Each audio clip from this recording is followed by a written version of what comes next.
হ্যাঁ, সবুজ ভাই আজকে ভোকাল কে নিবে? ভাইয়া, সাব্বির ভাইয়া তো স্লাইড শেয়ার দিয়ে রেখেছেন, মনে হয় ভাইয়া নিবেন। আচ্ছা সাব্বির ভাই, ভোকাল কি আজকে আপনি নিবেন? একটু আমাকে এনশিওর করলে ভালো হতো আর কি। আপনি একটু সাব্বির ভাইয়ের সাথে যোগাযোগ আচ্ছা, করে আমি আমাকে একটু একটু ফোন জানান। করে জেনে আপনাকে হ্যাঁ জানাচ্ছি হ্যাঁ। ভাইয়া।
গুড ইভিনিং সবাইকে সবাইকে ছিচুল ইসলাম বিসিএস প্রিলি ফুল কোর্স প্রোগ্রামের নৈতিকতা মূল্যবোধ ও শাসনের লেকচার একে স্বাগতম জানাচ্ছি। আশা করি আপনারা সবাই ভালো আছেন, সুস্থ আছেন। যারা সালাম দিয়েছেন, ওয়ালাইকুম আসসালাম। তো কিছুক্ষণের মধ্যেই ভাইয়া আজকের ক্লাসটি শুরু করবেন, তো আপনারা একটু ধৈর্য ধরে অপেক্ষা করুন। আর আপনাদের যদি উত্তরণ সম্পর্কিত কোনো জিজ্ঞাসা থেকে থাকে ক্লাসের শেষের দিকে করার জন্য চেষ্টা করবেন। ধন্যবাদ। ওকে। ওকে ডিয়ার পার্টিসিপেন্টস, আমি দেখতে পাচ্ছি ম্যাক্সিমাম পার্টিসিপেন্টস আপনারা যোগ দিয়েছেন। একটু দাঁড়ান, আমি একটু ভলিউমটা হাই করে নেই, নইলে আপনাদের হচ্ছে সাউন্ড শুনতে প্রবলেম হতে পারে। তো আপনাদের সবাইকে স্বাগত জানাচ্ছি আজকের খুবই বোরিং একটা টপিক, নৈতিকতা মূল্যবোধ এবং সুশাসন। তো এখান থেকে আপনাদেরকে যে জিনিসগুলো পড়তে হবে এটা একটু বলি। ওয়ালাইকুম আসসালাম। তো নৈতিকতা, মূল্যবোধ এবং সুশাসন থেকে আমাদের খুব লিমিটেড জিনিস পড়তে হবে। হ্যাঁ, এটা খুবই বোরিং একটা টপিক, কিন্তু আমাদেরকে একটু ট্যাক্টফুলি আগাতে হবে যাতে কিনা আমরা খুব সুন্দর মতো এই জিনিসটা কভার আপ করতে পারি। ঠিক আছে, জিনিস জায়গা থেকে 10টা কোশ্চেন আসে, 10 মার্কস থাকে। 10 মার্কস একটু বুদ্ধি করে দাগালে হয়, আবার একদম যেটা আপনি না জানেন ওটা আপনি দাগাতে যাবেন না। আবার কিছু কিছু জিনিস আছে যে আইডিয়া করলে হয় যেটা আসলে কি। ঠিক আছে, লাইক আমি একটা কোশ্চেন আপনাদেরকে দেখাচ্ছি, একটু দাঁড়ান, সরি।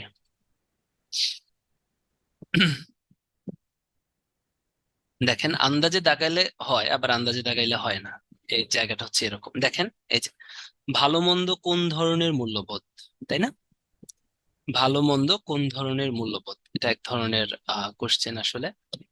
আবার এটা কিন্তু নৈতিক না অর্থনৈতিক না রাজনৈতিক না সামাজিক, এটা কিন্তু আপনি একদমই জানেন না। একদম আন্দাজে দাগাইলে কিন্তু হবে না, কারণ এটা সামাজিক বা নৈতিক দুইটার দিক থেকে কিন্তু প্যাচ লাগে। তাই যেটা একদমই না জানবেন এই কোশ্চেন গুলো এখানে দাগানো যাবে না। আপনি লোভ করবেন মানে হচ্ছে গিয়ে ভুল করবেন। ঠিক আছে, এটা অনেকেই সামাজিক ভাবেন, অনেকেই নৈতিক ভাবেন, কিন্তু এটা কি, এটা আসলে নৈতিক। ঠিক আছে। হ্যাঁ, মূল্যবোধ, নৈতিকতা, সুশাসন, যেহেতু তো এটা নৈতিক মূল্যবোধের মধ্যে পড়ে, তাহলে দেখেন এটা কিন্তু আপনি একদমই জানতেন না, সো এগুলো হচ্ছে দাগাবেন না, যেগুলোতেই লাগবে। কিন্তু দেখেন, সুশাসনের পূর্ব শর্ত কি, তাই না? সুশাসনের পূর্ব শর্ত কি? একটা সুশাসন আপনি কখন দিবেন, কখন হবে একটা দেশের সুশাসন, কখন প্রতিষ্ঠিত হবে? যখন সেখানে গণতন্ত্র প্রকাশিত হবে। গণতন্ত্র মানে কি, সেখানে মত প্রকাশের স্বাধীনতা থাকবে। এখানে তিনটা চারটার মধ্যে কিন্তু মত প্রকাশের স্বাধীনতাটা আপনার মোটামুটি আপনি মনে করেন যে হতে পারে। সুশাসন পদ্ধতির উদ্ভাবককে, এই ধরনের কোশ্চেন দাগাবেন, তাই না? বিশ্ব ব্যাংক, ওয়ার্ল্ড ব্যাংক, তো এগুলো পড়াবো, তো এই ধরনের কোশ্চেন দাগাইতে হবে যেগুলো জানেন। হ্যাঁ, আর যেগুলো হচ্ছে আপনারা চিন্তা করলে যে হ্যাঁ এটা হতে পারে, ওগুলো দাগাবেন। কিন্তু একদমই জানেন না ওগুলো কিন্তু দাগানো যাবে না। যেমন মূল্যবোধের উৎস কোনটি, ধর্ম, সমাজ, নৈতিক চেতনা, রাষ্ট্র, এটা কিন্তু মনেই হয় মূল্যবোধটা আসলে নৈতিক চেতনা থেকে আসে, তাই না? হ্যাঁ, সুশাসনের মূল ভিত্তি গণতন্ত্র, আমলাতন্ত্র, আইনের শাসন না মূল্যবোধ? হ্যাঁ, গণতন্ত্র থাকলে সুশাসন প্রতিষ্ঠিত হবে, ঠিক আছে, কিন্তু অবশ্যই গণতন্ত্রটা আইনের শাসনের মাধ্যমে পরিচালিত হতে হবে। তাহলে এই জায়গা থেকে আপনার হচ্ছে বুঝতে হবে কোনটা দাগাতে হবে কোনটা না দাগাতে হবে, কারণ কোশ্চেনটা এরকমই আসে। এবং 10টার ভিতরে কখনোই আপনি 5টার বেশি পারবেন না, এইরকম 5 নাম্বারের বেশি পাবেন না, এই চিন্তা করে এখানে পড়তে হবে। ঠিক আছে, তো খুবই একটা বোরিং একটা চ্যাপ্টার, তো বোরিং একটা চ্যাপ্টার আমরা কিভাবে আগাবো সেটাই হচ্ছে আমাদের কাহিনী। ফার্স্টে আসেন, একদম প্রথম কথা আমি আপনাদের যেটা বলবো, প্রথমে একটা লাইন, আমি যে লাইনগুলো বলবো এগুলো বললে অ্যাটলিস্ট পরীক্ষায় 4-5 পাবেন। মূল্যবোধ, তাই না? এটার নাম হচ্ছে নৈতিকতা, মূল্যবোধ ও সুশাসন। মূল্যবোধ আর নৈতিকতা একটা আর একটার সাথে ভাইস ভার্সা, একটা আর একটা থেকে উৎপত্তি। না, রিটেনে এখান থেকে আসেই না, হ্যাঁ, রিটেনে তেমন আসে না। ঠিক আছে, রিটেনে এখান থেকে আসে না বললেই চলে। রিটেনে শুধুমাত্র সুশাসনের একটা টিকা পড়তে হয়, ওটা আপনাদের রিটেনের সময় বলে দেবো। ঠিক আছে, মূল্যবোধ এবং নৈতিকতা যেটা আছে সেটা হচ্ছে একটা আরেকটার সাথে সম্পর্কিত, তার মানে মূল্যবোধের উৎস হচ্ছে নৈতিকতা, এটা একটু মাথায় রাখেন এই কথাগুলো। ঠিক আছে, জাস্ট আমি আপনাদের কিছু পয়েন্ট জিজ্ঞাসা করব, ঠিক আছে? সেটা যে নৈতিকতা হচ্ছে মূল্যবোধের উৎস, তাহলে অনেকগুলো কোশ্চেনের উত্তর আপনারা পারবেন। তাহলে আসেন আপনার সামনে যাই, বিভিন্ন সমাজবিজ্ঞানী কি কি বলছে এগুলো জাস্ট রিডিং পড়বেন। স্টুয়ার্ট সি ডট বলছেন, সামাজিক মূল্যবোধ হলো সে সমস্ত রীতিনীতির সমষ্টি যা ব্যক্তি সমাজের নিকট হতে আশা করে এবং সমাজ ব্যক্তির নিকট হতে লাভ করে। তার মানে এটা হচ্ছে সামাজিক মূল্যবোধ, নট মূল্যবোধ। ঠিক আছে, তার মানে যদি সামাজিক মূল্যবোধ বলে সেটাই হচ্ছে ব্যক্তি এবং সমাজ ভাইস ভার্সা। কিন্তু যদি শুধু মূল্যবোধ বলে, ঠিক আছে, মূল্যবোধটা কিন্তু নৈতিকতা থেকে আসে, এটা একটু মনে রাখতে হবে। ঠিক আছে, তাই এই সংজ্ঞাগুলো পড়ে কোনো লাভ নাই, কারণ এই সংজ্ঞাগুলো আপনি কখনো মনে রাখতে পারবেন না। শুধু সামাজিক মূল্যবোধ যেটা ব্যক্তি আর সমাজের মধ্যে একটা মিথস্ক্রিয়া। ঠিক আছে, কিন্তু নৈতিকতা আর মূল্যবোধ হচ্ছে পারস্পরিক, মানে নৈতিকতাই হচ্ছে মূল্যবোধের উৎস, এটা কিন্তু অনেকবার আসছে যে নৈতিক চেতনা থেকে মূল্যবোধ সৃষ্টি হয়। তাহলে একটু দেখি, মূল্যবোধ, হ্যাঁ। মূল্যবোধের বৈশিষ্ট্য দেখেন, এই কথাটা আমি বললাম, নৈতিকতা প্রাধান্য। এখান থেকে আপনারা কতটুকু পড়বেন বুঝতে পারেন না, হ্যাঁ। মূল্যবোধে কিন্তু নৈতিকতাটাই প্রাধান্য পায়, এটা মনে রাখতে হবে। হ্যাঁ, আর অন্য জিনিসগুলো, হ্যাঁ, পরিবর্তনশীলতা, নৈতিকতা, বিভিন্নতা, বৈচিত্র্যময়, যোগসূত্র সেতু বন্ধন করে, সামাজিক মাপকাঠি, এগুলো তো আছে, কিন্তু নৈতিকতাটা হচ্ছে প্রাধান্য পায়। মূল্যবোধের শ্রেণী বিভাগ, মূল্যবোধ হচ্ছে অনেকগুলো শ্রেণী বিভাগ পাওয়া যায়: সামাজিক মূল্যবোধ, রাজনৈতিক মূল্যবোধ, গণতান্ত্রিক মূল্যবোধ, ধর্মীয়, আধুনিক, হ্যাঁ, সাংস্কৃতিক, নৈতিক। এর ভিতরে নৈতিক যে মূল্যবোধটা আছে, ঠিক আছে, এই নৈতিক মূল্যবোধ মনে করেন হচ্ছে ভালো মন্দ, এবং এই নৈতিক মূল্যবোধ নিয়েই আমাদের কোশ্চেনটা আসে। এবং আমাদের পুরা আমরা যারা ক্যাডার সার্ভিসে আসছি, মূলত আমাদের পড়ানোই হয় নৈতিক মূল্যবোধ। আপনি যখন ক্যাডার হবেন, আপনার যখন ফাউন্ডেশন ট্রেনিং হবে, তখন মূলত এই নীতি এবং মূল্যবোধ নিয়ে কাজ করবে। ঠিক আছে, বাকিগুলো তো থাকবেই। নৈতিক মূল্যবোধ যদি থাকে তাহলে বাদ বাকিগুলো কিন্তু চলে আসে, সামাজিক মূল্যবোধ, সাংস্কৃতিক মূল্যবোধ, ঠিক আছে। তাহলে এই জিনিসটা নিয়ে একটু কাজ করেন, তাহলে মূল্যবোধের শ্রেণী বিভাগ হচ্ছে 9 ভাগে। মূল্যবোধের শ্রেণী বিভাগ এটা পরীক্ষায় আসে, যে মূল্যবোধকে কয় ভাগে ভাগ করা যায়: সামাজিক, রাজনৈতিক, গণতান্ত্রিক, ধর্মীয়, আধুনিক, আধ্যাত্মিক, অর্থনৈতিক, নৈতিক, সাংস্কৃতিক। এই নৈতিক মূল্যবোধের একটা উদাহরণ হচ্ছে ভালো এবং মন্দ। এটার পার্থক্য বুঝতে পারা হচ্ছে নৈতিক মূল্যবোধ। এটা আপনার নীতি, কারণ নীতি নিয়েই সরকারি কর্মচারীরা কাজ করবে। ঠিক আছে, বুঝতে পারছেন? আসেন, মূল্যবোধের উপাদান খুবই ইম্পর্টেন্ট। মূল্যবোধের উপাদান অনেকগুলো আছে, জাস্ট রিডিং পড়বেন মূল্যবোধের উপাদান কি কি। প্রথম কথা, নীতি, এটা ভুল করা যাবে না, হ্যাঁ। শ্রমের মর্যাদা, আইনের শাসন। আইনের শাসন যদি প্রতিষ্ঠা হয় তাহলে সুশাসন নিশ্চিত হবে, এটা যেন মনে থাকে। তো সুশাসন, তাই না, মানে সুকৃষ্ট রূপের শাসন, বা একদম সুচারু রূপের শাসন, বা একদম সুন্দর শাসন, যেটা গণতান্ত্রিক শাসন। তাহলে সুশাসন প্রতিষ্ঠিত হবে যদি কিনা আপনার আইনের শাসনটা প্রতিষ্ঠিত হয়, এটা কিন্তু মনে রাখতে হবে। এখন আইনের শাসন বলতে কি কি বুঝি, তাই না? আইনের শাসন যখন প্রতিষ্ঠিত হবে, সেখানে অবশ্যই দায় দায়িত্ব থাকবে এবং জবাবদিহিতা থাকবে। হ্যাঁ, সুশাসন, দেখেন, আইনের শাসন, সুশাসন। তার সুশাসনের কি কি থাকে? সুশাসনে কিন্তু মেইনলি জবাবদিহিতা থাকতে হবে।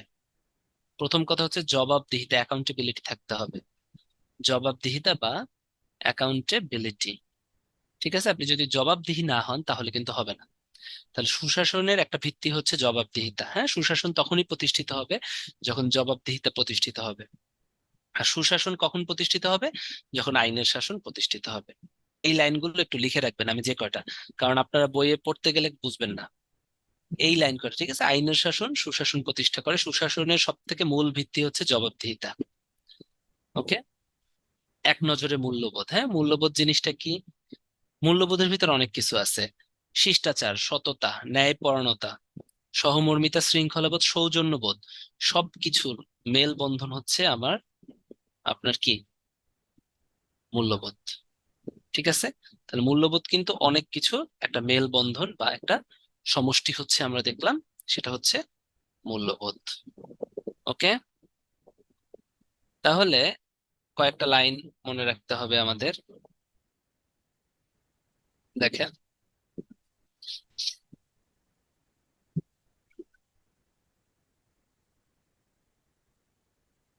সমাজের ভালো মন্দের মানদণ্ড বলা হয় মূল্যবোধকে। ঠিক আছে, ওই যে নৈতিক মূল্যবোধ। এবং এটা যদি বলেন যে এটা কোন ধরনের মূল্যবোধ, এটা কিন্তু অবশ্যই নৈতিক মূল্যবোধ। ঠিক আছে, ভালো আর মন্দ। হ্যাঁ, মূল্যবোধের চালিকা শক্তি হচ্ছে সংস্কৃতি, এটা পরীক্ষায় আসে। মূল্যবোধের চালিকা শক্তি কি? সংস্কৃতি। ওকে, মূল্যবোধের চালনা করে, হ্যাঁ, একটা মূল্যবোধ। ঠিক আছে, নৈতিকতা বা নীতি থেকে মূল্যবোধ সৃষ্টি হয়, ঠিক আছে, কিন্তু সংস্কৃতি যদি না থাকে তাহলে কিন্তু নীতি হবে না। আর মূল্যবোধকে দেখেন, মূল্যবোধের চালিকা শক্তি সংস্কৃতি, তাই না? আর মূল্যবোধ জাগ্রত করে বা উৎসকে নৈতিকতা বা নীতিশাস্ত্র। এই কয়েকটা কথা খুব বেশি পড়বেন না, বাট এই কয়েকটা কথা পড়তে হবে। ঠিক আছে, মনে থাকে যেন মূল্যবোধ সুদৃঢ় করা যায় শিক্ষার মাধ্যমে, এটা একটু দেখবেন, পরীক্ষায় আসতে পারে। এই তো, আর বেশি পড়বেন না, কারণ আর বেশি পড়লে ওভাবে মনে রাখতে পারবেন না। ঠিক আছে, এবারে আসেন মূল্যবোধ। হ্যাঁ, মানুষের নর্মাল যে আচরণ, যে পালনকারী নীতি, হ্যাঁ, সেটাই হচ্ছে মূল্যবোধ। যেটা মানুষের বাহ্যিক আর অভ্যন্তরীণ আচরণকে নিয়ন্ত্রণ করে, তাই না? মূল্যবোধ কিন্তু একটা আইনের ভিত্তি। মূল্যবোধ কিন্তু আইনের ভিত্তিও। ওকে। আহ মূল্যবোধ গড়ে ওঠে কোথায়? হ্যাঁ, দীর্ঘদিনের আচার আচরণ, বিশ্বাস ও দৃষ্টিভঙ্গির মাধ্যমে, এবং এটা কিন্তু ফ্যামিলি বা পরিবারে মূল্যবোধটা গড়ে ওঠে। এটা কিন্তু খুবই ইম্পর্ট্যান্ট, ভেরি ভেরি ইম্পর্ট্যান্ট। মূল্যবোধটা কিন্তু পরিবারে আপনার গড়ে উঠছে, খুব খুব খুব ইম্পর্ট্যান্ট। আসেন, মূল্যবোধ শিক্ষা শুরু হয় তাহলে কোথা থেকে? পরিবার থেকে। হ্যাঁ, মূল্যবোধ শিক্ষার প্রধান পদ্ধতি দুইটি। ঠিক আছে, কারাগারও কিন্তু মূল্যবোধের শিক্ষা প্রদান করে। হ্যাঁ, কারাগারও কিন্তু করতে পারে। ঠিক আছে, এই জিনিসগুলো দেখতে হবে। তাহলে মূল্যবোধ থেকে আমরা যদি বলি, আমরা মূল্যবোধ থেকে কি কি দেখলাম? কয়েকটা পরীক্ষায় বারবার আসা কোশ্চেন, ভালো মন্দ, এটা হচ্ছে নৈতিক মূল্যবোধ। এই কয়েকটা পয়েন্ট পড়বেন, খুব বেশি পড়া লাগবে না, তাহলে পরীক্ষায় লিখতে পারবেন। নৈতিকতা থেকে মূল্যবোধ সৃষ্টি বা জাগ্রত করে, তাই না? আর হচ্ছে মূল্যবোধের চালিকা শক্তি হচ্ছে সংস্কৃতি। মূল্যবোধের চালিকা শক্তি কি? সংস্কৃতি। এই দুটো কিন্তু খুব ইম্পর্টেন্ট। ওকে। আর হচ্ছে মূল্যবোধ শিক্ষার সূতিকাগারকে, এটা হচ্ছে পরিবার। এই কয়টা লাইন যদি পড়তে পারেন তাহলে কিন্তু আপনারা মোটামুটি আনসার করতে পারবেন, নইলে কিন্তু পড়তে গেলে আপনারা বুঝবেন না আলটিমেটলি কোত্থেকে আসতেছে। ঠিক আছে, প্রতিটি শিশু যে মূল্যবোধ নিয়ে জন্মায় সেটা হচ্ছে ব্যক্তিগত মূল্যবোধ। দেখেন, ব্যক্তির মূল্য ও মর্যাদার যে স্বীকৃতি সেটা হচ্ছে পেশাগত মূল্যবোধ, তাই না? একটা ব্যক্তির মূল্য বা মর্যাদার স্বীকৃতি, ঠিক আছে, এগুলো অতটা আসে না, দরকার নাই। যে দেশের মূল্যবোধ অনেক পুরাতন, চীন আর ভারতের মূল্যবোধটা অনেক পুরাতন, খুব ইম্পর্টেন্ট। আর মূল্যবোধের চালিকা শক্তি হচ্ছে সংস্কৃতি, যেটা বললাম, এগুলো লাগবে। মূল্যবোধেরই একটা প্রকার হচ্ছে সুশাসন। মূল্যবোধের একটা প্রকার কি? সেটা হচ্ছে সুশাসন। তাহলে এখন আমরা হচ্ছে সুশাসন নিয়ে কথা বলবো। সুশাসনের মূল ভিত্তি কি? আইনের শাসন। ঠিক আছে, দেখেন একই কথা বারবার, ভালো মন্দের মানদণ্ড, কারণ এগুলো বারবার আসছে। মূল্যবোধ, মূল্যবোধের চালিকা শক্তি সংস্কৃতি। মূল্যবোধ জাগ্রত করে নীতিশাস্ত্র বা নৈতিকতা। এটা যেগুলো যেন ভুল না হয়, যে কটা লাইন বললাম। ঠিক আছে, ওকে। এটা একটু দেখি তো, পারেন নাকি? আনসার করেন দেখি, এতক্ষণ যা পড়াইছি এর ভিতর থেকে। মূল্যবোধের শিক্ষা আত্মনিয়ন্ত্রণাধীন প্রতিষ্ঠা করে, আত্মনিয়ন্ত্রণাধিকার মানে নিজের নিয়ন্ত্রণ অধিকার প্রতিষ্ঠা করে। ফলে কি নিশ্চিত হয়?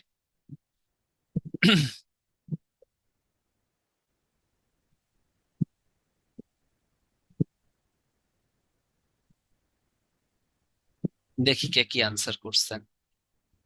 মূল্যবোধের সাথে কোন কোন কোন কথাটা এখানে ছিল এতক্ষণ যে পড়াইছি? ভেরি গুড, সুশাসন, তাই না? সুশাসন নিশ্চিত হবে। দেখেন তো, এখানে কি আমি একবার উন্নয়ন কথাটা পড়াইছি? উন্নয়ন কথাটা কিন্তু পড়াই নাই, তাই আপনার হচ্ছে লাইন টু লাইন লিখবেন, সুশাসন নিশ্চিত হয়। ঠিক আছে, এতক্ষণ যা পড়াইছি এখানে কোথাও কি ব্যক্তিগত উন্নয়ন কথাটা ছিল? হ্যাঁ, উন্নয়ন কিন্তু এখানে এখনো পর্যন্ত আমরা পড়ি নাই। এখানে উন্নয়ন কিন্তু অর্থনীতি জড়িত, শুধু মূল্যবোধ থাকলেই কিন্তু উন্নয়ন হবে না একটা ব্যক্তির, তাই না? তাকে পরিশ্রম করতে হবে, তাই না?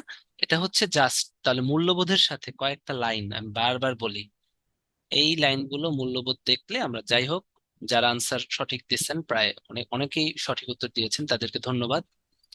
মূল্যবোধের সাথে কয়েকটা জিনিস মনে রাখবেন: এরা সুশাসন প্রতিষ্ঠা করে, ভালো মন্দ বিচার করে, নৈতিকতা থেকে এরা আসে। আর এদের চালিকা শক্তি সংস্কৃতি। এই কয়েকটা লাইন মাস্ট, এই কয়েকটা লাইন ছাড়া কিন্তু পারা যাবে না। ঠিক আছে, আমি চেষ্টা করতেছি আপনাদেরকে যত সোজা ভাবে আপনাদের মাথার ভিতর ঢুকানো যায়। তাহলে কতটুকু পড়বে আমি তো জানি আপনাদের কি প্রবলেম গুলো হয়। ভাই কই পড়বো, মূল্যবোধ, নৈতিকতা, বাট কিছু তো পারতে হবে আপনাদের। ঠিক আছে, বারবার আবার লিখতেছি, মূল্যবোধে সুশাসন একটা পার্ট। ঠিক আছে, সুশাসন প্রতিষ্ঠায় সাহায্য করে, ঠিক আছে। হ্যাঁ, ভালো মন্দ, সংস্কৃতি, আর এটা মাস্ট। আমি নৈতিকতা সবসময় উল্টা তীর দিব, কারণ নৈতিকতা মূল্যবোধটা জাগ্রত করে, ভুল করা কিন্তু যাবে না। ওকে, এবারে আসেন সুশাসন। ঠিক আছে, বুঝলাম, যখন কিনা মূল্যবোধের শিক্ষা আত্মনিয়ন্ত্রণাধিকার প্রতিষ্ঠা করে, ফলে নিশ্চিত হয় সুশাসন। আত্মনিয়ন্ত্রণাধিকার মানে কি বলেন তো? আপনার নিজের প্রতি নিজের একটা আইনের শাসন, তাই না? বুঝতে পারছেন, এখানে কিন্তু মূল্যবোধের শিক্ষা আইনের শাসন প্রতিষ্ঠা করে, এর ফলেই সুশাসন নিশ্চিত হয়। তাহলে সুশাসনের মূল উদ্দেশ্যই কিন্তু, বা সুশাসন কিন্তু আসে আইনের শাসন থেকে। তাহলে সুশাসন বলতে রাষ্ট্রের সাথে সমাজের, সরকারের সাথে শাসিত জনগণের, শাসকের সাথে সম্পর্কের বুঝায়। ঠিক আছে, সেলফ কন্ট্রোল, সেলফ কন্ট্রোল মানে কি? এটা একটা আইনের সাথে, তাই না, আইনের শাসন বুঝাইছে। তাহলে এই জিনিসগুলো কিন্তু আপনাদেরকে বুঝতে হবে। হুম, ঠিক আছে। তাহলে সুশাসন এটা ঠিক আছে, কিন্তু সুশাসনের মেইন যদি আমরা বলি যে সুশাসন কোনটা সুশাসন প্রতিষ্ঠা করে, এক নাম্বার আইনের শাসন কিন্তু সুশাসন প্রতিষ্ঠা করে। ঠিক আছে, এটা কিন্তু খুব ইম্পর্টেন্ট। আসেন, সুশাসন অনেকে অনেক সংজ্ঞা দিছে। হ্যাঁ, সব থেকে বিশ্ব ব্যাংকের সংজ্ঞাটা খুব ইম্পর্টেন্ট, সুশাসনে রাষ্ট্রের টেকসই উন্নয়ন সাধিত হয়। খুব ইম্পর্টেন্ট। ঠিক আছে, টেকসই উন্নয়ন মানে কি? এসডি। তাহলে এসডিজির মূল ভিত্তি কিন্তু সুশাসন। হ্যাঁ, সুশাসন ছাড়া কিন্তু হবে না, এটা বিশ্ব ব্যাংক বলছে। এসডিজি যে বাস্তবায়িত হবে, সুশাসনের মাধ্যমে বাস্তবায়িত হবে। ইউএনডিপি বলছে সুশাসন সকলের অংশগ্রহণের মাধ্যমে অর্থপূর্ণ রাজনৈতিক পরিবেশ প্রতিষ্ঠা করে। জাতিসংঘ বলছে সুশাসনের লক্ষ্য উদ্দেশ্য হলো মৌলিক স্বাধীনতার উন্নয়ন। একবার দেখবেন। ঠিক আছে, কারণ আসে ইউএনডিপি আর বিশ্ব ব্যাংক, এই দুইটা আসছে, সো জাতিসংঘটা আসতে পারে। ঠিক আছে, সুশাসনের লক্ষ্য মৌলিক স্বাধীনতার উন্নয়ন, বা স্বাধীনতার উন্নয়ন, যদি এখন উন্নয়ন বলেন, যে মৌলিক উন্নয়নগুলো সুশাসন করে। ঠিক আছে, কিন্তু মূল্যবোধ কিন্তু উন্নয়ন করে না, মূল্যবোধ করে সুশাসন, সুশাসন করে উন্নয়ন। ঠিক আছে, সুশাসন কি করে? এই যে টেকসই, এসডিজি, তাই না, সাস্টেইনেবল ডেভেলপমেন্ট করে। তাহলে দেখেন তো, আস্তে আস্তে আমরা আগাই। সুশাসন, প্রথমে আসলো মূল্যবোধ, তাই না? মূল্যবোধ কি করবে? মূল্যবোধ করবে একদম, এই সিরিয়ালটা মনে রাখবেন, পরীক্ষায় আসে। আইনের শাসন করবে বা সুশাসন করবে। সুশাসন কি করবে? টেকসই উন্নয়ন করবে। একদম কিন্তু বুঝে বুঝে পড়বেন। দেখেন, মূল্যবোধ কি করবে? আইনের শাসন বা সুশাসন করবে, তাই না? সুশাসন যদি হয় তখনই টেকসই উন্নয়ন হবে। তার উন্নয়নটা হবে কখন? সুশাসনের মাধ্যমে উন্নয়ন হবে। ঠিক আছে, সুশাসন মানে আপনি যখন আইনের শাসন করবেন, সুশাসন করবেন, তখন গিয়ে এভরিথিং, ট্যাক্স আপনারা ঠিক মতো দিবেন, তাই না, কাস্টমস ঠিক মতো আদায় করবেন, দুর্নীতি কম করবেন, নেপটিজম কম করবেন, দেন সুশাসনটা প্রতিষ্ঠিত হয়ে যাবে। এটা কিন্তু মনে রাখবেন। আচ্ছা, আমরা সামনে আরো লিখবো। বিশ্ব ব্যাংক সুশাসনের ধারণা দেন, এডিবি দেয়, আইএমএফ দেয়, ইউএনডিপি দেয়, আইডিএ দেয়। ঠিক আছে, তাহলে সুশাসনের বৈশিষ্ট্য বলি। দেখেন, সুশাসনের বৈশিষ্ট্যগুলো কি কি?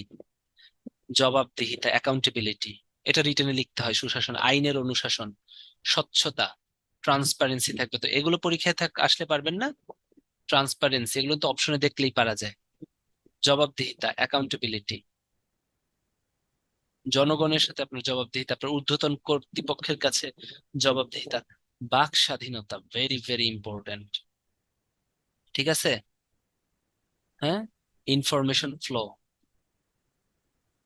ঠিক আছে, বাক স্বাধীনতা প্লাস ইনফরমেশন যে ফ্লো, তথ্যের অবাধ প্রবাহ, তাই না? আপনি যেটা বলবেন ওটা প্রবাহিত হয়ে জনগণের কাছে পৌঁছাইতে হবে, বা আপনি যেটা বলবেন ওটা সরকারের শুনতে হবে। এটাই বাক স্বাধীনতা। এই বাক স্বাধীনতা দিয়ে পরীক্ষায় একটা কোশ্চেন আসছিল, এটা কোন ধরনের অধিকার? হ্যাঁ, বাক স্বাধীনতাটা কোন ধরনের অধিকার? এটা অনেকেই রাজনৈতিক অধিকার দিছিল, আমি যে বিসিএস এ টিকছি না, এটা একটা মৌলিক অধিকার। হ্যাঁ, সংবিধানের 3য় ভাগে একদম উল্লেখ করা আছে চিন্তা ও বিবেকের স্বাধীনতা, আছে না? ওখানে সুন্দর মতো বাক স্বাধীনতা আছে। তাই এটা যারা হচ্ছে মৌলিক অধিকার বা একটা, ওটা নিয়ে যে আইনগুলো হয়েছে পরবর্তীতে, তথ্য অধিকার আইন ইত্যাদি, ওখানে বাক স্বাধীনতাকে মৌলিক অধিকার বলছে। তাই পরীক্ষায় যদি আসে, সুশাসনের তো এগুলো বৈশিষ্ট্য, তাই না? স্বচ্ছতা, হ্যাঁ, বৈধতা থাকবে, বিচার বিভাগের স্বাধীনতা থাকবে, অংশগ্রহণের সুযোগ, মানে সবাই সমানভাবে অংশগ্রহণ করতে পারবে। তো এর ভিতর থেকে বাক স্বাধীনতাটা আসে। বাক স্বাধীনতা বা হচ্ছে সংবাদপত্রের স্বাধীনতা, এগুলো হচ্ছে মিডিয়া, সহজ কথায়, ঠিক আছে? এগুলো সবই কিন্তু কোন ধরনের অধিকার? অনেকেই হচ্ছে রাজনৈতিক অধিকার বলে না। শুধু রাজনৈতিক ক্ষেত্রে কি এগুলো ব্যবহার করা হয় নাকি?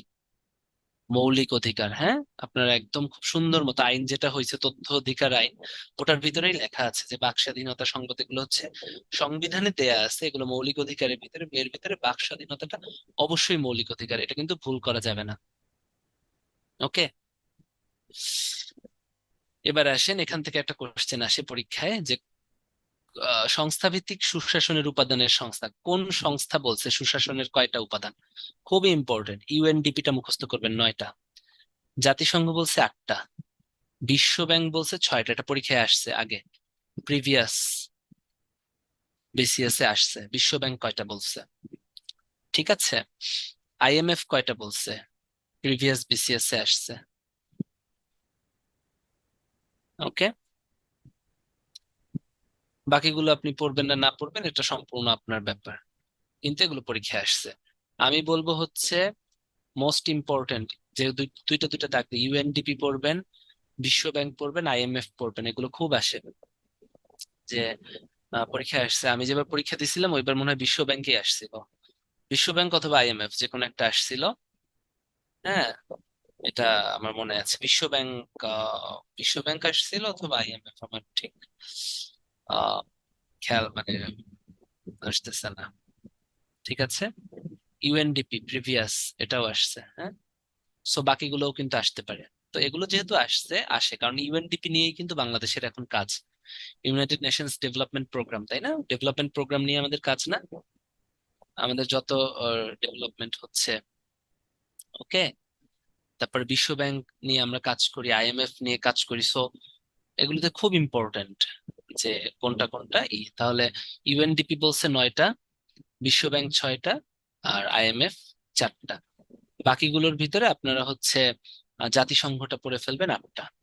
এখান থেকে কিন্তু একটা আসবে মাস্ট, এই স্লাইডটা মাস্ট। আপনারা যদি এক কনফার্ম করতে চান সুশাসনে, তাহলে এখান থেকে একটা আসবে। ঠিক আছে, তো যে কয়টা বললাম, বিশ্ব ব্যাংক 6টা, সুশাসনের উপাদান বলছে 6টা, আইএমএফ বলছে 4টা, ইউএনডিপি বলছে 9টা।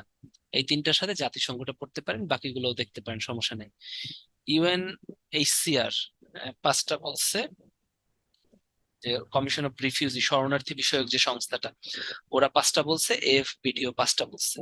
দেখেন তো ইজি কিন্তু মনে রাখা। আইএমএফ, আইডিএ, কৌটিল্য 4টা বলছে, বিশ্ব ব্যাংক বলছে 6টা, ইউএনডিপি সব থেকে বেশি বলছে 9টা, জাতিসংঘ 8টা। এখান থেকে একটা আসবে, শিওর থাকেন। ইউএনডিপি সুশাসন নিশ্চিত করতে যে 9টা উপাদানের কথা বলছে, অংশগ্রহণ, আইনের শাসন, হ্যাঁ, স্বচ্ছতা, যেগুলো দেখেন আমাদের সাথে মিল আছে, জবাবদিহিতা, সংখ্যাগরিষ্ঠের মতের প্রাধান্য, কৌশলগত লক্ষ্য, সংবেদনশীলতা, কার্যকারিতা, দক্ষতাটা খুব ইম্পর্টেন্ট ইউএনডিপির জন্য, সমতা ও ন্যায্যতা। ঠিক আছে, এফবিডি হচ্ছে আফ্রিকান ডেভেলপমেন্ট ব্যাংক, এফডিবি হবে, হ্যাঁ, ওটা বিডি লিখে ফেলছে, এফডিবি, হ্যাঁ, আফ্রিকান ডেভেলপমেন্ট ব্যাংক। জাতিসংঘ 8টা বলছে, ঠিক আছে। এটা একে একটু মনে রাখেন, এগুলো দরকার নাই, ঠিক আছে, এগুলো তো মনেই থাকবে, জবাবদিহিতা, ন্যায় বিচার, স্বচ্ছতা। দেখেন, স্বচ্ছতা লাগবে, জবাবদিহিতা, এই দুইটা কিন্তু ভুল করা যাবে না, এবং সবার অংশগ্রহণমূলক, ইনক্লুসিভ পার্টিসিপেশন, দক্ষতা, হ্যাঁ, দায়বদ্ধতার, জবাবদিহিতা একই জিনিস, মতামতের উপর নির্ভরশীলতা বলছে। আপনারা শুধু সংখ্যাগুলো পড়বেন আর বাদ বাকিগুলো রিডিং পড়বেন। ইউএনডিপি 9টার এটা। কৌটিল্য বলছে 4টা, হ্যাঁ, law and order, people caring administration, মানে সহমর্মিতা। কৌটিল্য বা চাণক্য তিনি কিন্তু সহমর্মিতার কথা বলেছেন, জাস্টিস বিচার, করাপশন ফ্রি গভর্নেন্স, দুর্নীতিমুক্ত। না না না, কোনটা কোন অর্গানাইজেশন বলছে এটা হবে না। কয়টা বলছে এত, আমি খালি জাস্ট নামগুলো বলতে বললাম, পড়তে একবার রিডিং করতে বলছি যাতে অপশন দেখলে আপনারা পারেন, কারণ আপনারা যদি বেসিকটা জানেন অপশন দেখলে কিন্তু 5-6টা পারবেন। ঠিক আছে, এখন আপনি যদি সংবেদনশীলতা এই কথাটা যে আছে এটা যদি নাই জানেন তখন কিন্তু পারবেন না। হ্যাঁ, কে কোনটা বলছে এটা কখনোই আসবে না। আমি কিন্তু বলতেছি কোনটা কোনটা রিডিং পড়বেন আর কোনটা কোনটা এম, শুধু সংখ্যা পড়বেন আর একবার রিডিং পড়বেন তাহলে লিখতে পারবেন। দক্ষতার কথাটা কিন্তু আছে, কারণ কে বলছে এটা দরকার নেই। দুর্নীতি দমন, হ্যাঁ, আইডিএ বলছে 5টা, ইউএনএইচসিআর 5টা, আইডিএ হচ্ছে 4টা, কৌটিল্য আইডিএ আর এফবিডি। কৌটিল্য, আইডিএ আর হচ্ছে আপনার আইএফসি, এরা বলছে 4টা করে। ঠিক আছে, কিন্তু আইএফসি কিন্তু আসছে, এখানে দেয়া নাই বাট 40 বিসিএস এ আসছে আইএফসি। আইএমএফ আমার মনে আছে, আইএমএফ 40 বিসিএস এ আসছে। তো এরা 4টা করে, ইউএনএইচসিআর এসিআর 5টা, বিশ্ব ব্যাংকও আসছে পরীক্ষায়, জাতিসংঘ 8টা, ইউএনডিপিও আসছে একবার 9টা। তো এখান থেকে কিন্তু আসবে, খালি সংখ্যা পড়বেন। হ্যাঁ, বিশ্ব ব্যাংক বলছে 6টা উপাদান, জাস্ট আমি দেখাচ্ছি যাতে কিনা হয় বাক স্বাধীনতা, জবাবদিহিতা। বাক স্বাধীনতা বারবার বলতেছি, এটা কিন্তু এক ধরনের মৌলিক অধিকার। ঠিক আছে, মৌলিক অধিকার। ওকে, এই যে হচ্ছে আফ্রিকান ডেভেলপমেন্ট ব্যাংক, বিডি হবে না, ডিবি। ওকে, এটা আসে নাই, আমি এম ভুলে লিখে ফেলছি, এটা একটু কেটে দিই। আসেন, আইএমএফ এটা আসছে, এম 40 বিসিএস এ আসছে, এটা পড়বেন। 4টা, জাস্ট 4টা উপাদান পড়বেন আর কিছু না, এটা একটু মনে রাখার চেষ্টা করবেন। ঠিক আছে, সুশাসনের 4টা স্তম্ভ, এটা বলছে হচ্ছে গণপ্রজাতন্ত্রী বাংলাদেশ সরকার। বিডি সরকার যে সুশাসন বা গুড গভর্নেন্স বলে, ওখানে সুশাসনের 4টা স্তম্ভ আমরা বলি, একটা হচ্ছে আইনি কাঠামো, একটা অংশগ্রহণ, একটা দায়িত্বশীলতা আর একটা স্বচ্ছতা। ঠিক আছে, আইনি কাঠামো, অংশগ্রহণ, স্বচ্ছতা, দায়িত্বশীলতা মানেই হচ্ছে জবাবদিহিতা। ঠিক আছে, জবাবদিহিতা আলাদাভাবে নেই, এটা দায়িত্বশীলতার মধ্যেই আছে। বাংলাদেশ থেকে বিডি সরকার এটা বলছে 4টা স্তম্ভ। এটাও কিন্তু আসতে পারে, যদি বলে স্তম্ভ কয়টা সুশাসনের, হ্যাঁ, তখন হচ্ছে গিয়ে আপনার কোনো বিশ্ব ব্যাংক দিল না, কিচ্ছু দিল না, আপনি 4টা দিবেন, কারণ বিডি সরকার এটা বলছে। পার্টিসিপেশন, পার্টিসিপেশন ইনক্লুসিভ, এটা অংশগ্রহণ না, এটা ইংরেজি, আমরা তো এটা নিয়ে কাজ করি, ইনক্লুসিভ পার্টিসিপেশন। হ্যাঁ, মানে হচ্ছে সকলের, সকল পর্যায়ের জনগণের পার্টিসিপেশন লাগবে। আইনি কাঠামো, ট্রান্সপারেন্সি আর দায়িত্বশীলতা। হ্যাঁ, দায়িত্বশীলতার ভিতরে ওরা জবাবদিহিতা নিয়ে আসছে। ওকে, এই 3টা করতে হবে। আর যখন আপনি রিটেনে লিখবেন এত স্তম্ভ স্তম্ভ লাগবে না, সুশাসনের বৈশিষ্ট্য বা সুশাসনের স্তম্ভ এই লিখে আপনার যা যা মনে পড়বে যখন রিটেনে লিখবেন, লাইক জবাবদিহিতা, স্বচ্ছতা, এখানে দুর্নীতি দমন, মানে এতক্ষণ যা পড়ে আসছেন তখন আলাদা আলাদা করে লিখতে হবে না। তাহলে সুশাসনের পূর্ব শর্ত, আমি বারবার বলতেছি জবাবদিহিতা, এটা জানতে হবে, এটা অনেকবার পরীক্ষায় আসে। সুশাসনের পূর্ব শর্ত কিন্তু জবাবদিহিতা। জবাবদিহিতা আসলে 1 নম্বরে থাকা উচিত। এখন আহ সরকার যেটা বলছে দায়িত্বশীলতার ভিতরে জবাবদিহিতা নিয়ে আসছে, সেই জন্য আর আলাদাভাবে জবাবদিহিতা বলে নাই। ঠিক আছে, তাই জবাবদিহিতা কিন্তু সুশাসনের পূর্ব শর্ত, মানে দায়িত্বশীলতাটা। ওকে, এটা কিন্তু ভুল করা যাবে না, এটাই 1 নম্বর। এছাড়া স্বচ্ছতা আছে, বাকিগুলো যেগুলো আছে এগুলো সব। কিন্তু আইনের শাসন হচ্ছে সুশাসনের ভিত্তি, আইনের শাসন প্রতিষ্ঠা হলেই সুশাসন প্রতিষ্ঠিত হবে, তাই না? আর সুশাসন যখন প্রতিষ্ঠিত হবে তখন জবাবদিহিতা নিশ্চিত করতে হবে, এইটাই হচ্ছে কাহিনী। তাহলে আসেন, স্বভাব এই যে সুশাসনের খুব ইম্পর্টেন্ট মূল চাবিকাঠি জবাবদিহিতা, আর মূল ভিত্তি কি, আইনের শাসন, সুন্দর মতো লিখে রাখবেন। ফার্স্টে দেখেন তো সিরিয়ালি, এখন আমরা যাব মূল্যবোধ। হ্যাঁ, মূল্যবোধের পর কি ছিল, আমরা যদি চলে যাই, আইনের শাসন। আইনের শাসন হচ্ছে সুশাসনের ভিত্তি। সুশাসন কি করবে, টেকসই উন্নয়ন করবে। আর সুশাসনের মূল চাবিকাঠি কি, যদি বলি সুশাসনের চাবিকাঠি, সেটা হচ্ছে সুশাসন হচ্ছে জবাবদিহিতা নিশ্চিত করবে। মনে থাকবে? টেকসই উন্নয়ন তো করবে, সাথে সাথে জবাবদিহিতাও কিন্তু নিশ্চিত করবে, এভাবে কিন্তু মনে রাখতে হবে। এই লাইনগুলো খুব বেশি পড়তে যাবেন না। সুশাসনের মূল ভিত্তি আইনের শাসন, সুশাসনের চাবিকাঠি, মূল চাবিকাঠি হচ্ছে জবাবদিহিতা। খুব আসে সুশাসনের অন্তরায়, দেখেন অন্তরায় কি ঝামেলা হবে? দুর্নীতি, স্বজনপ্রীতি। হ্যাঁ, স্বজনপ্রীতি হচ্ছে নেপোটিজম, কঙ্গনা রনৌত, তাই না? এই ওয়ার্ডটা খুব ইউজ করে, তাই না? নেপোটিজম, অন্তরায় সুশাসনের। এখন সুশাসনের মানদণ্ড কি? সুশাসন যে হচ্ছে এটা আপনি বুঝবেন কিভাবে? তাই না? জনগণের সন্তুষ্টি দিয়ে, তাই না? জনগণ যদি বলে, কারণ জনগণই হচ্ছে আলটিমেটলি আয়না কোন উন্নয়নের, তাই না? জনগণের সম্মতি আর সন্তুষ্টি, এই কথাগুলো একটু মনে রাখবেন, একটু বোঝার চেষ্টা করেন, তাহলে লিখতে পারবেন। ঠিক আছে? আচ্ছা, একটু সুশাসনের ধারণাটা আমি একটু বলি, দেখেন তো। সুশাসন যে আপনার গঠন হয়েছিল ওই সময় আলটিমেটলি, এখানে আমি দেখলাম যে ব্যাংক গুলো, তাই না, বিশ্ব ব্যাংক যেটা ছিল, এরা হচ্ছে সুশাসনের ধারণা দিছিলেন। কিন্তু এই যে সুশাসনের ধারণা যে বিশ্ব ব্যাংক দিছিলেন, কোন জায়গাটায় আলটিমেটলি ঝামেলা হয়েছিল বলেন তো? মহাদেশগুলোর ভিতরে সব থেকে বাজে মহাদেশ কোনটা, বা হচ্ছে পিছিয়ে পড়া মহাদেশ কোনটা? আফ্রিকা, তাই না? ওই আফ্রিকায় ঝামেলা হয়েছিল পরেই কিন্তু বিশ্ব ব্যাংক প্রথমে সুশাসনের ধারণাটা দেয় আর কি। ঠিক আছে? তাহলে এটা একটু মনে রাখতে হবে যে আমরা জানি বিভিন্ন জায়গা দেয়, কিন্তু বিশ্ব ব্যাংক সর্বপ্রথম দেয়, তাই না? আমরা যদি দেখে আসি, দেখেন, আমরা সুশাসনের ধারণা যদি দেই, এই যে বিশ্ব ব্যাংক 1989 সালে একদম সর্বপ্রথম সুশাসনের ধারণা দেয় না? এটাও কিন্তু পরীক্ষা আসে যে সর্বপ্রথম সুশাসনের ধারণা দেয় কে, তাই না? মানে এগুলোর ভিতরে এখন যদি বলে কৌটিল্য, কৌটিল্য তো দিবে, কিন্তু আপনাকে যদি ব্যাংকগুলোর ভিতরে বলে বা অর্থনৈতিক প্রতিষ্ঠানগুলোর ভিতর বলে, দিয়ে দেয় বিশ্ব bank, ADB, IMF, UNDP, but তারও আগে কিন্তু কৌটিল্য দেয়। ঠিক আছে? কৌটিল্যর আগেও কিন্তু শ্রীকৃষ্ণ দেয়। সো অপশন কিন্তু আপনার যদি শ্রীকৃষ্ণ আসে তখন কিন্তু উত্তর দিতে হবে শ্রীকৃষ্ণ। কৌটিল্য যদি আসে শ্রীকৃষ্ণ না দিয়ে কৌটিল্য দিতে হবে। আপনাকে সিরিয়ালটা মনে রাখতে হবে, তাই না? গৌতম বুদ্ধও কিন্তু সুশাসনের ধারণা দেয়, হজরত মোহাম্মদ সাল্লাল্লাহু আলাইহি সাল্লামও কিন্তু সুশাসনের ধারণা দেয়। এখন তাদের জন্মসালগুলো কিন্তু আপনার জানতে হবে, তাই না? এখন যে যে এনাদের ভিতরে কে দেয়, তাই না? তাহলে আগে কে দেয় এটা কিন্তু আমাদের বুঝতে হবে। তাহলে ওইভাবে কিন্তু কোশ্চেন হতে পারে। একবার হয়েছিল, ওখানে অপশন ছিল কৌটিল্য, শ্রীকৃষ্ণ, বিশ্ব ব্যাংক, আর একটা ছিল হচ্ছে আইএমএফ।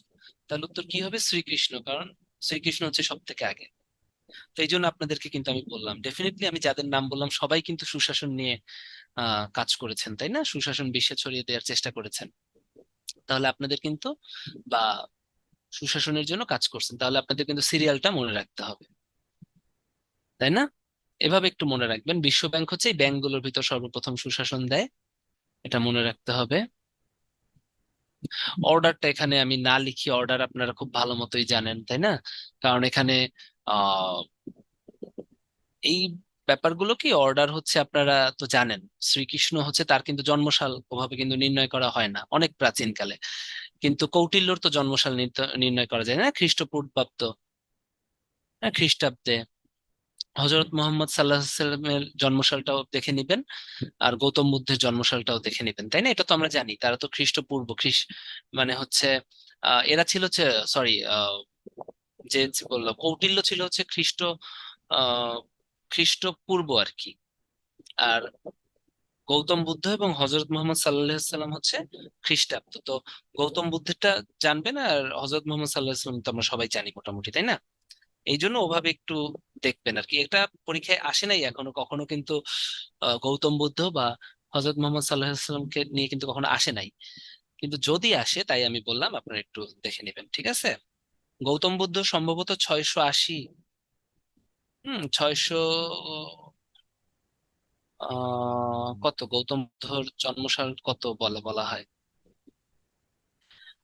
সেটাও খ্রিস্টপূর্ব, তাই না? খ্রিস্টপূর্ব 500 কত 66 আর কি, সেটাও খ্রিস্টপূর্ব আর কি। গৌতম বুদ্ধরও কিন্তু খ্রিস্টপূর্ব 566 এরকম, এটা একটু দেখে নিবেন। গৌতম বুদ্ধ অনেক আগে, ঠিক আছে? মনে থাকে যেন। এভাবে বলে সেই জন্য আমি লিখলাম না ওটা, আপনারা যে কারণ সিরিয়ালটা একটু আপনারা দেখে নিবেন। ওকে? আচ্ছা, 564 BC না? তাহলে গৌতম বুদ্ধ আরো আগে হবে।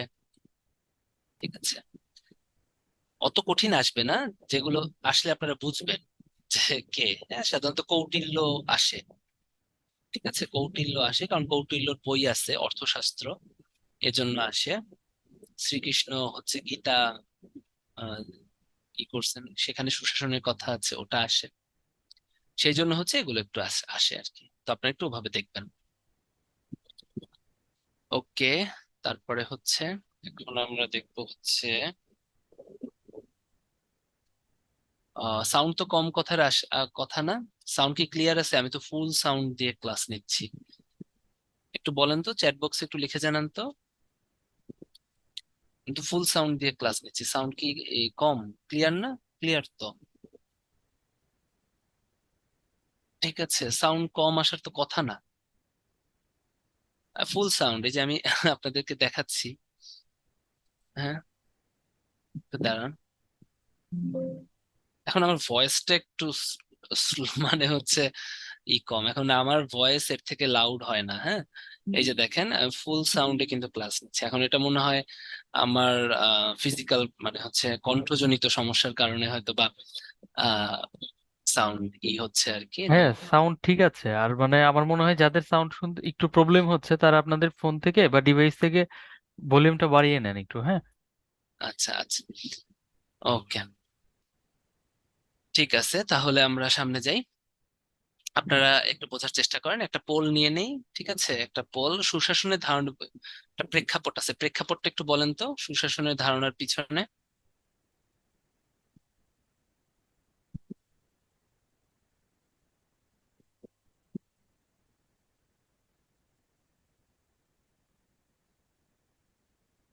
আহ, বিশ্ব ব্যাংক কোন জায়গাটার ব্যর্থতার জন্য?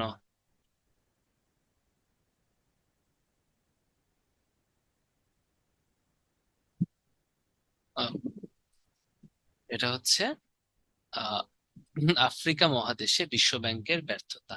ঠিক আছে, ওকে, এটা কিন্তু আমাদেরকে বুঝতে হবে। আফ্রিকা যে মহাদেশ, ওখানে বিশ্ব ব্যাংকের যে ব্যর্থতাটা হয়েছিল, ওটার পিছনেই কিন্তু আলটিমেটলি সুশাসনের যে ধারণাটা ছিল ওটা হচ্ছে প্রতিষ্ঠিত হয়। হুম, ঠিক আছে, তাহলে 87% সঠিক উত্তর দিয়েছেন, এজন্য আপনাদেরকে থ্যাঙ্কস। তো একটু বোঝার চেষ্টা করেন। ঠিক আছে, এই ক্লাসগুলো করতে খুব বোরিং লাগে, কিন্তু একটু চেষ্টা করেন, একটু আমি যেভাবে বলি শুনে যাতে কিছুটা লিখতে পারেন। হ্যাঁ, যাতে কিছুটা লিখতে পারেন। এ ব্যাপারে একটু, হ্যাঁ, একটু মাথাটা খাটান বা একটু বোঝার চেষ্টা করেন, আশা করি ভালো হবে। ওকে,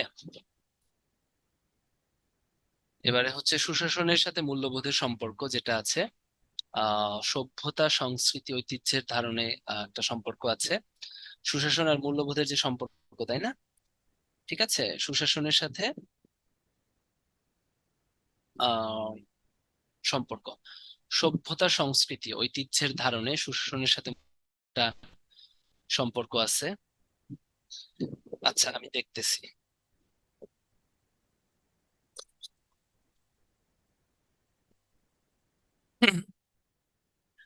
সভ্যতা, সংস্কৃতি আর ঐতিহ্য যেটা আছে, এটার সাথে হচ্ছে সুশাসনের সম্পর্ক আছে। সামাজিক ঐক্য সংহতি প্রতিষ্ঠায় আছে, ন্যায় বিচার প্রতিষ্ঠায় আছে, আইনের শাসন প্রতিষ্ঠায় আছে, তাই না? আইনের শাসন যেমন প্রতিষ্ঠা করে, তেমনি, হ্যাঁ, আইনের শাসন যেভাবে সুশাসন প্রতিষ্ঠা করে। আর আপনারা তো ভাই মাঝে মধ্যে কি, আমি আচ্ছা ঠিক আছে, এগুলো বাদ দেন। হ্যাঁ, আপনারা বোঝার চেষ্টা করেন। ঠিক আছে, আহ মূল্যবোধ ও সুশাসন কি হলো? সভ্যতা, সংস্কৃতি, ঐতিহ্যের ধারণে সুশাসনের সম্পর্ক আছে। ন্যায় বিচার যেটা আছে, ন্যায় বিচার প্রতিষ্ঠায় আপনার হচ্ছে সুশাসনের একটা সম্পর্ক সবসময় থাকে। আইনের শাসন প্রতিষ্ঠায় তো বললাম, তাই না? এখানে থাকবে। আর এই সম্পর্কটা কিন্তু আমি ওখানে লিখে দিছি। ঠিক আছে, ফার্স্টে কে আসবে?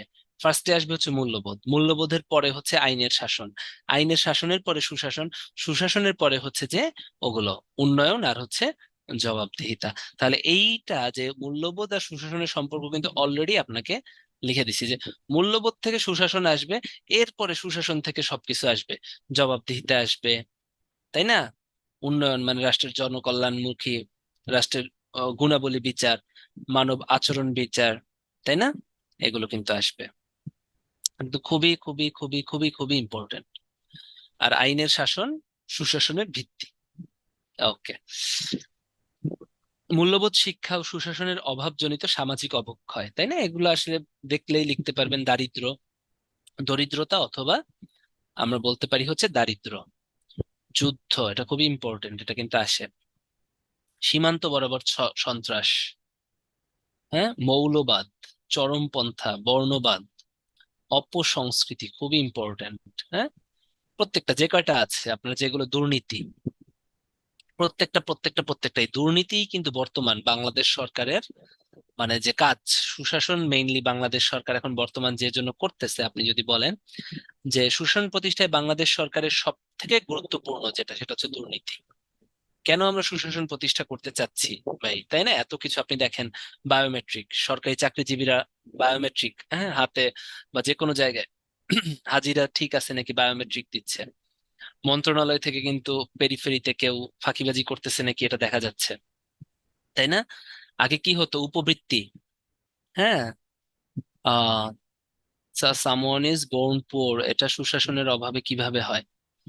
না না, সুশাসনের অভাবে তো ডেফিনেটলি দারিদ্র হচ্ছে না, সুশাসনের অভাবে তো দারিদ্র হচ্ছে। কিভাবে সুশাসনের অভাবে দারিদ্র হচ্ছে একটু দেখেন। সেটা হচ্ছে আপনার হচ্ছে ফুড ডিপার্টমেন্ট কি করে, চাল দেয় না একটা নির্দিষ্ট, গরিবদের কিন্তু চাল ফ্রি দেয়, এটা অনেকেই জানেন না আপনারা। সরকারকে আমরা অনেক গালাগালি করি বা বলি যে এটা করে না ওটা করে না। আপনারা যখন সরকারি চাকরিতে আসবেন তখন দেখবেন প্রান্তে প্রান্তে কিন্তু দরিদ্রদের ফ্রি চাল দিচ্ছে, সরকার কিন্তু চাল দিচ্ছে, এটা কিন্তু আমরা অনেকেই জানি না। এবং অনেক টাকার, কোটি কোটি টাকার চাল দেয় এবং জনগণ কিন্তু পায়। এখন ওই চালটা যদি ওই এলাকার যে লোকাল গভর্নমেন্ট আছে, তাই না, স্থানীয় যারা আছে, তারা যদি ওটা খায়, তাহলে সুশাসনের অভাব হইলো না? তাহলে ওই লোকটা কি আর ধনী হতে পারবে? দরিদ্র হয়ে গেল না এরকম প্রত্যেকটা ক্ষেত্রে, তাই না? দারিদ্র কিন্তু হয়, সুশাসন যখন কম হবে দারিদ্র কিন্তু বাড়ে। ঠিক আছে, এটাই হচ্ছে একটা উদাহরণ। আর হচ্ছে ওই দুর্নীতিটা বন্ধ হইতেই কিন্তু কাজ করতেছে।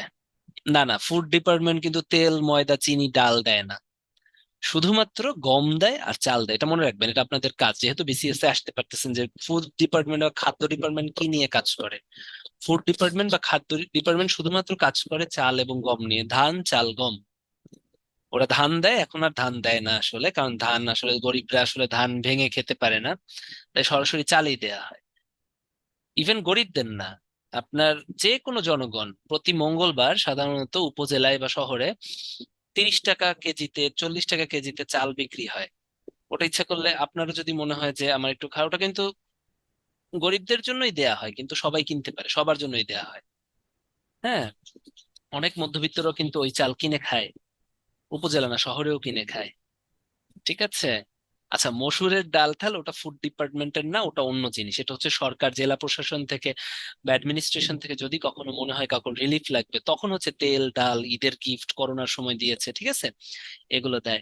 আর আপনি যে তেলটা বেচতে দেখছেন বা যে কি বলে ডালটা বেচতে দেখছেন, ওটা হচ্ছে সাধারণত আর্মি বা হচ্ছে পুলিশরা হচ্ছে প্রতি মাসে যে অফিসাররা, পুলিশ অফিসার, পুলিশ কর্মচারী কর্মকর্তারা, আহ টিসিবি হচ্ছে ফুড ডিপার্টমেন্টে, ঠিক আছে, পুলিশ কর্মকর্তা কর্মচারী যারা আছে তারা হচ্ছে ই পায়, এই যে প্রতি মাসে প্রচুর পরিমাণে ডাল, চাল এগুলো পায়। তো এত তো ওনাদের দরকার নাই, তাই ওরা আইনের মাধ্যমে, মানে হচ্ছে লিগালি, কিন্তু ওটা কিন্তু ওরা এমনি বিক্রি করে না, ঠিক আছে। ওদের একটা ইয়েই আছে যে ওইটা তারা হচ্ছে বিক্রি করতে পারবে, তখন হচ্ছে ওটা দেয় এবং জনগণকে ওটা কম দামে তো ওটা সেল করে না, মোটামুটি একটা ইসে আম, ই করে, ঠিক আছে। তাহলে ওটা, এবং ওটা আপনি কিনে খেলেও সমস্যা নাই। হ্যাঁ, এমনকি এই যে যে এই যে চালটা দেয় ফুড ডিপার্টমেন্ট, যে চালটা দেয় আমি যেটা বললাম, তাই না, এই চালটা কিন্তু খুব ভালো হয়। হ্যাঁ, 30 টাকা 40 টাকা দিতে চালটা কেনে, চিকন চাল এবং খুব ভালো মানের। এখন কিন্তু কোনো হাবিজাবি চাল দেয়া হয় না, খুব ফ্রেশ চাল দেয়া হয়। আমরা সরকারকে শুধু শুধুই করি, এটা হচ্ছে আমরা করব। যাই হোক, এই আমরা কোত্থেকে কোথায় চলে গেছি। যাই হোক, কথা আপনারা যখন ইন্টারাকশন করেন বা কমিউনিকেশন স্কিল থাকে, ইন্টার কমিউনিকেশন হয়, তখন বুঝতে সুবিধা হয়। আমি একটু দেখি, এই দুর্নীতি দমনে কিন্তু বাংলাদেশ সরকার সব থেকে কাজ করতেছে। দেখেন, উপবৃত্তি আগে হাতে হাতে দেয়া হইতো, হ্যাঁ, স্কুল কলেজের ওরা পাইতো না, তাই না? হাতে হাতে দিলে, এই জন্য এখন কিন্তু উপবৃত্তির টাকা বিকাশ অ্যাকাউন্টে বা নগদ অ্যাকাউন্টে দেওয়া হয়। আগে বিকাশে দেওয়া হতো, এখন নগদে দেওয়া হয়।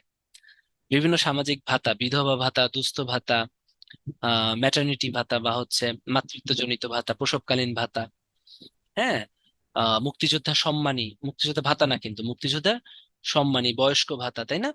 এই জিনিসগুলো কিন্তু এখন সরাসরি নগদ অ্যাকাউন্টে দেয়া হয়। কেন দেয়া হয়? ওই যে দুর্নীতিটা বন্ধ করার জন্য, সুশাসন প্রতিষ্ঠা করার ফলে কি হচ্ছে, ওরা টাকা পাচ্ছে। একটা মুক্তিযুদ্ধ যখন প্রতি মাসে 20,000 টাকা পাচ্ছে, দেখেন, সম্মানী পাচ্ছে, তো সেই টাকাটা দিয়ে কিন্তু তার ভালো হচ্ছে। আর সেই টাকাটা যদি মধ্যস্বত্বভোগী নিয়ে যেত, তাহলে কিন্তু সে আর উন্নয়ন করতে পারতো না। ঠিক আছে? আপনারা যখন এই যে সরকারি চাকরি করবেন, আমরা মনে করি যে কিছু হয় না। এই যে উপজেলাগুলোতে এত অফিসার, 2 দিন পর পর দেখেন যে নিয়োগ হয়, এই সমাজসেবা অফিসার কি করে? এই সমস্ত ভাতা ঠাতা প্রদান করে, এবং ইসের মাধ্যমে, আহ নগদ অ্যাকাউন্টের মাধ্যমে, এবং এগুলো দিয়ে সুশাসন প্রতিষ্ঠিত হচ্ছে। এবং সুশাসন প্রতিষ্ঠিত করতে কিন্তু ডিজিটালাইজেশন খুব ইম্পর্টেন্ট।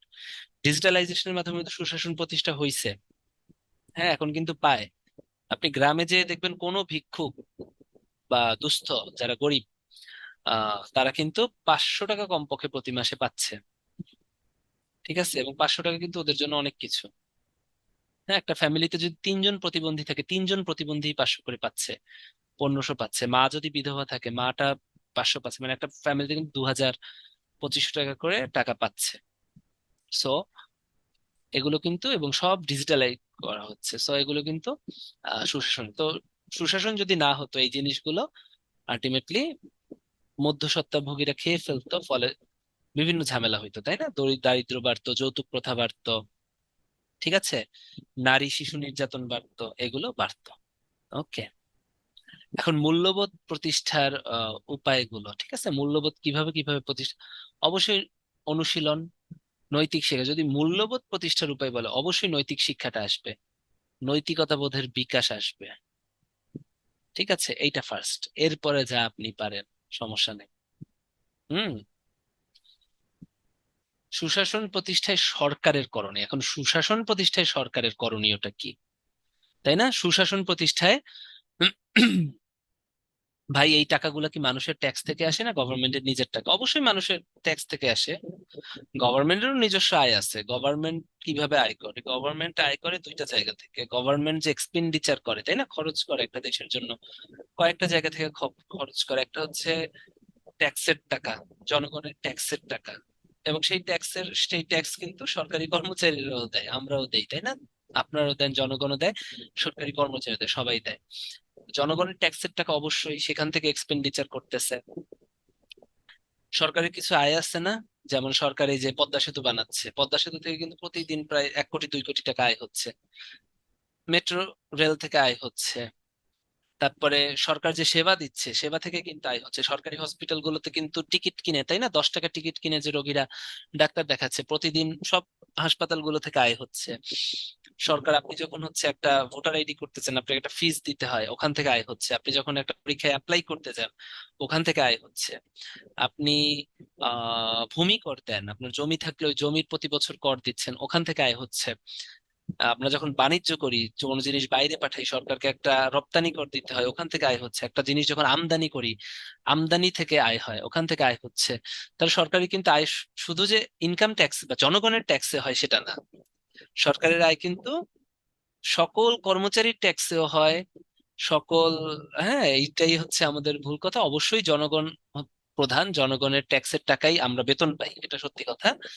কিন্তু তাই বলে দেশ কিন্তু শুধুমাত্র জনগণের ট্যাক্সের টাকায় চলে না। দেশ হচ্ছে পাবলিক ছাড়াও, ওই তো জনগণের ট্যাক্স আর কি, সেটা যে শুধুমাত্র জন ইনকাম ট্যাক্সের জন্য সেটা না, সেটা যে কোনো ধরনের ট্যাক্স এখানে চলে। ব্যবসা বাণিজ্য ট্যাক্স, এই ট্যাক্স, সরকারের নিজস্ব আয় আছে, তাই না, এগুলো।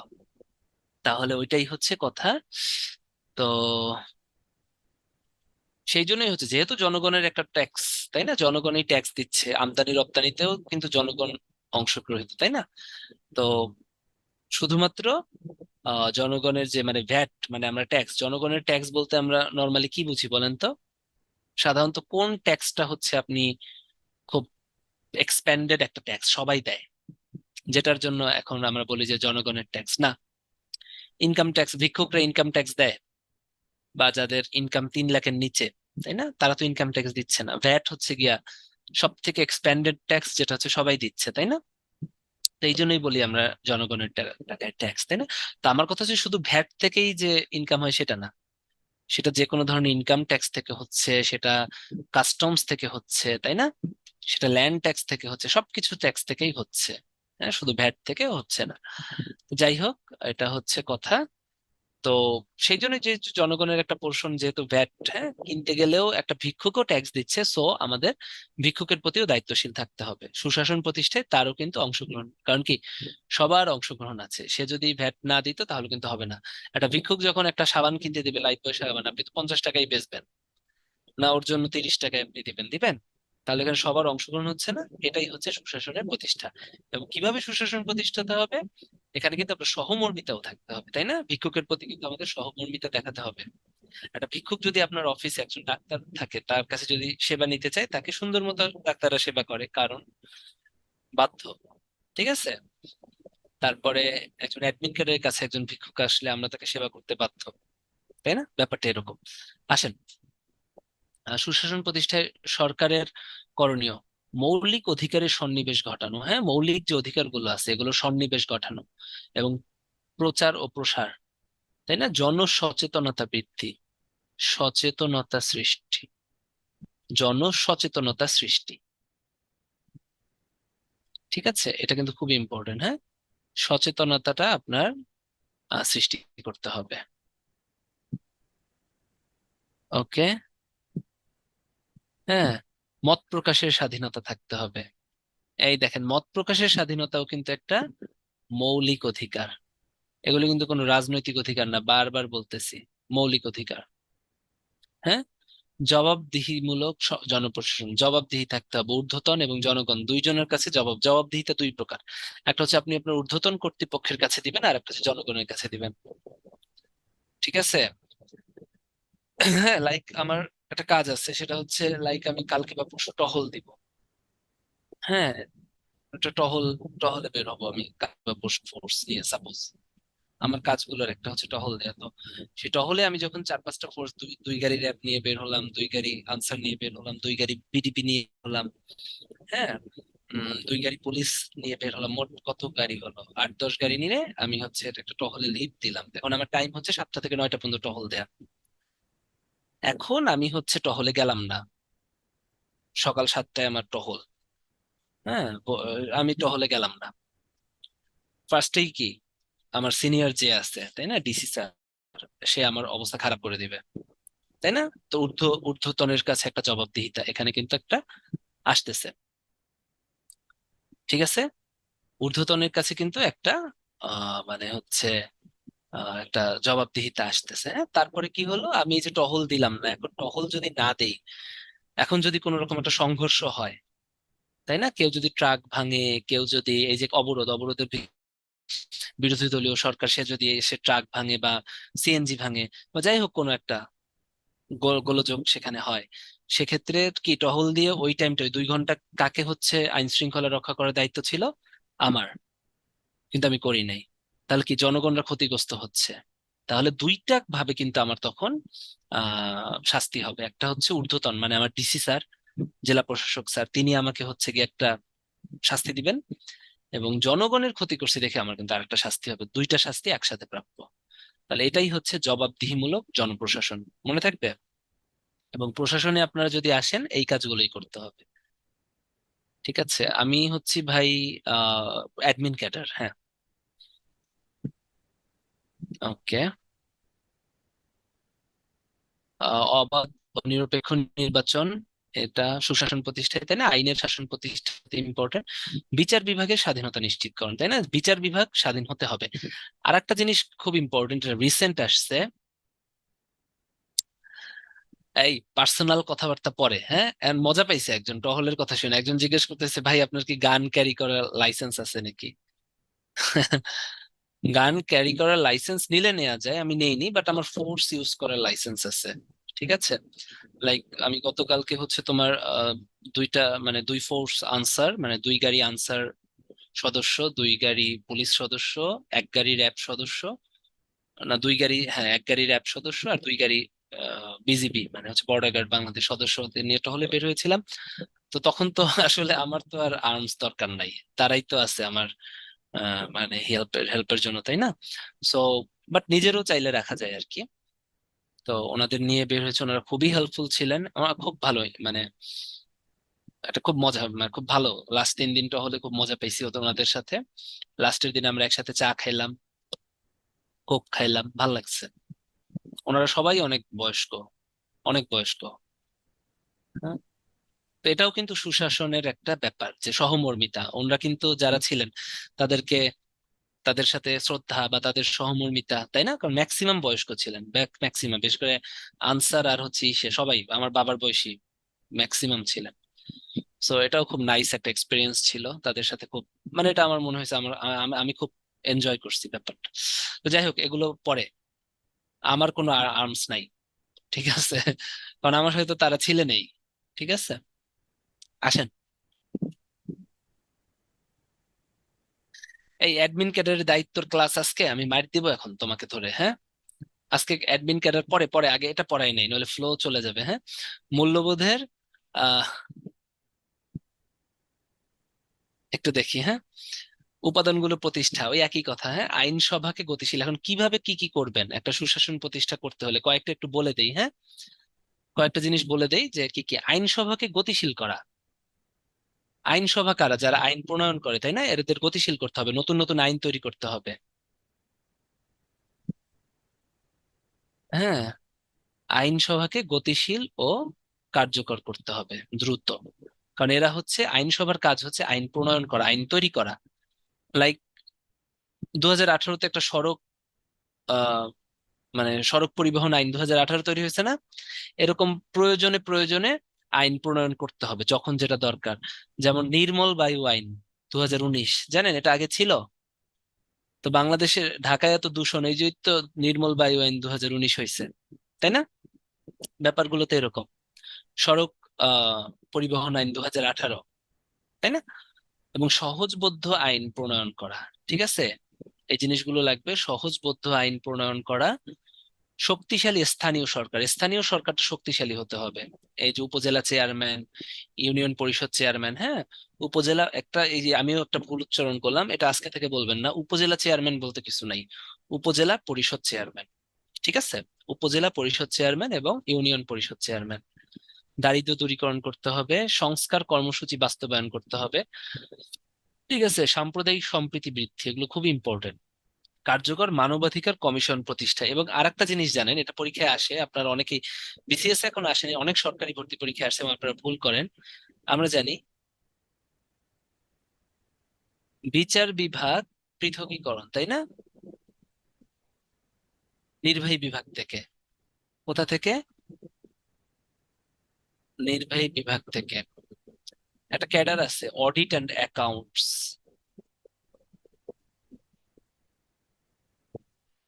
হ্যাঁ। অডিট অ্যান্ড অ্যাকাউন্টস, ওরা কিন্তু অডিটে গেলে আপনাদের দুইটা কাজ, সারা বাংলাদেশের যত হিসাব আছে আপনার রক্ষা করতে হবে, আবার সারা বাংলাদেশে যত দপ্তর আছে তাদেরকে মনিটর করতে হবে, তারা কোনো ঘুষ খাইলো নাকি, তারা কোনো টাকার এলোমেলো করলো নাকি।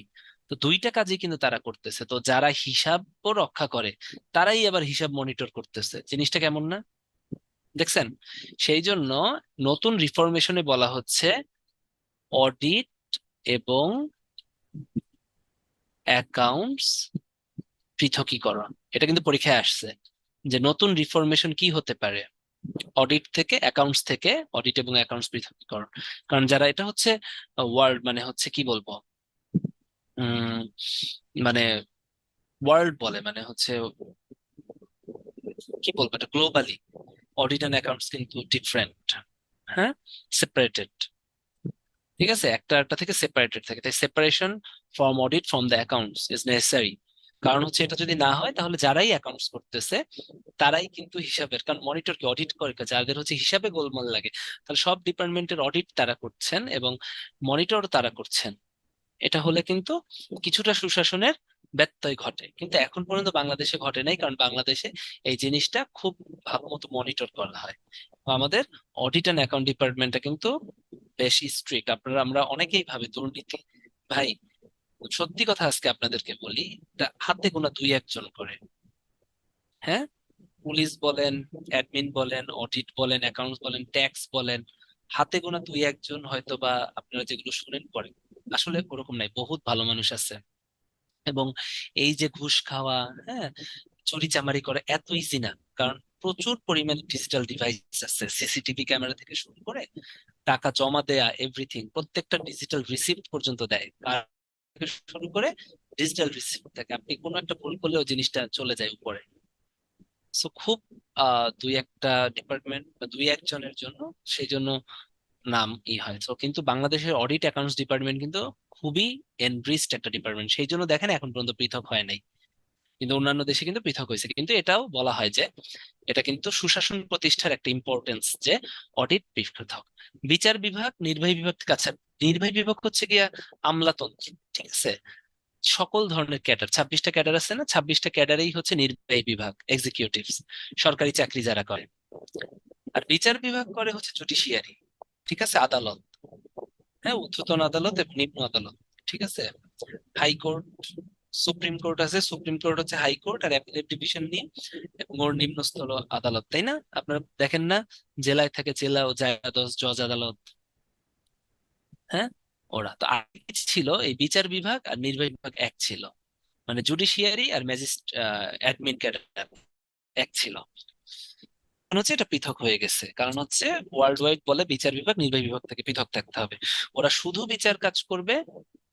আর অ্যাডমিনরা হচ্ছে কিছু কিছু বিচার কাজ করবে, শুধু এক্সিকিউটিভ ক্ষেত্রে, নির্বাহী বিচার কাজগুলো আমরা করব, যেমন মোবাইল কোর্ট, হ্যাঁ, কিছু শান্তি শৃঙ্খলা রক্ষা, যেগুলোতে পুলিশকে আমরা একটু অনুরোধ করতে পারবো বা অর্ডার দিতে পারবো একটা কাজ করার জন্য। যেমন আমি টহল দিতে গেছি ওইদিন, কি কেন পাঠানো হয়? আইন শৃঙ্খলা রক্ষার জন্য। পুলিশ তো আইন শৃঙ্খলা রক্ষা করেই, কিন্তু অ্যাডমিন ক্যাডারও আইন শৃঙ্খলা রক্ষা করে কিভাবে? কারণ ওখানে গেলাম, ওখানে যে পুলিশরা আছেন ওদেরকে কোন সময় গুলি মারতে হবে, ও কোন সময় ফায়ারিং করতে হবে, কখন করতে হবে না, তাই না, নিয়ন্ত্রণ করার জন্য কিন্তু অ্যাডমিন, তো অ্যাডমিন ক্যাডারও কিছু বিচারিক কাজ করে, যেমন মোবাইল কোর্ট, কিছু এক্সিকিউটিভ কোর্ট করি আমরা, ঠিক আছে, শান্তি ভঙ্গ, মানে ডিফারেন্ট আর কি। বিচার বিভাগটা মেইনলি বিচার কাজ করবে, আর অ্যাডমিন ক্যাডাররা আমরা হচ্ছে রাষ্ট্র পরিচালনা করতে যে, হ্যাঁ, প্রতিরোধমূলক বা জনসচেতনতামূলক যে বিচার কাজগুলো সেগুলো করবো হচ্ছে অ্যাডমিন ক্যাডাররা। বোঝা গেছে? এইটাই। বাজারে যে মার্কেটে যে জরিমানা করে এটা অ্যাডমিন ক্যাডাররা করে, ওই যে মোবাইল কোর্ট। সুশাসন প্রতিষ্ঠায় নাগরিকের দায়িত্ব ও কর্তব্য, সামাজিক দায়িত্ব পালন, তাই না, কি কি না, কি কি, এটা খুব ইম্পর্টেন্ট, পরীক্ষায় আসে, এটা একবার রিডিং করবেন। সুশাসন প্রতিষ্ঠায় আপনার দায়িত্ব কি, আপনি কি করবেন? রাষ্ট্রের প্রতি নিঃশর্ত আনুগত্য প্রদর্শন করতে হবে, কোনো রাষ্ট্রদ্রোহিতা করা যাবে না, এটাই কিন্তু আমাদের সুশাসন প্রতিষ্ঠায় আমরা কি করতে পারি। আপনি একজন মনে করেন যে সরকারি কর্মচারী কিছু, আপনি একটা নাগরিক, আপনি যে কোনো চাকরিজীবী, আপনি বুয়েটের স্টুডেন্ট, আপনি মেডিকেল স্টুডেন্ট, আপনি ঢাকা ভার্সিটির স্টুডেন্ট, আপনি জাতীয় ভার্সিটির স্টুডেন্ট, আপনি যাই হন, হ্যাঁ, আপনি প্রাইভেট ভার্সিটির স্টুডেন্ট, আপনি প্রত্যেকটার ঊর্ধ্বে একজন নাগরিক। তো সে প্রথম কথা হচ্ছে আপনাকে রাষ্ট্রের প্রতি, আমি মনে করি রাষ্ট্রের প্রতি নিঃশর্ত আনুগত্য, সামাজিক দায়িত্ব পালন, আপনার জায়গা থেকে আপনি নিয়মিত কর প্রদান করবেন, ঠিক আছে।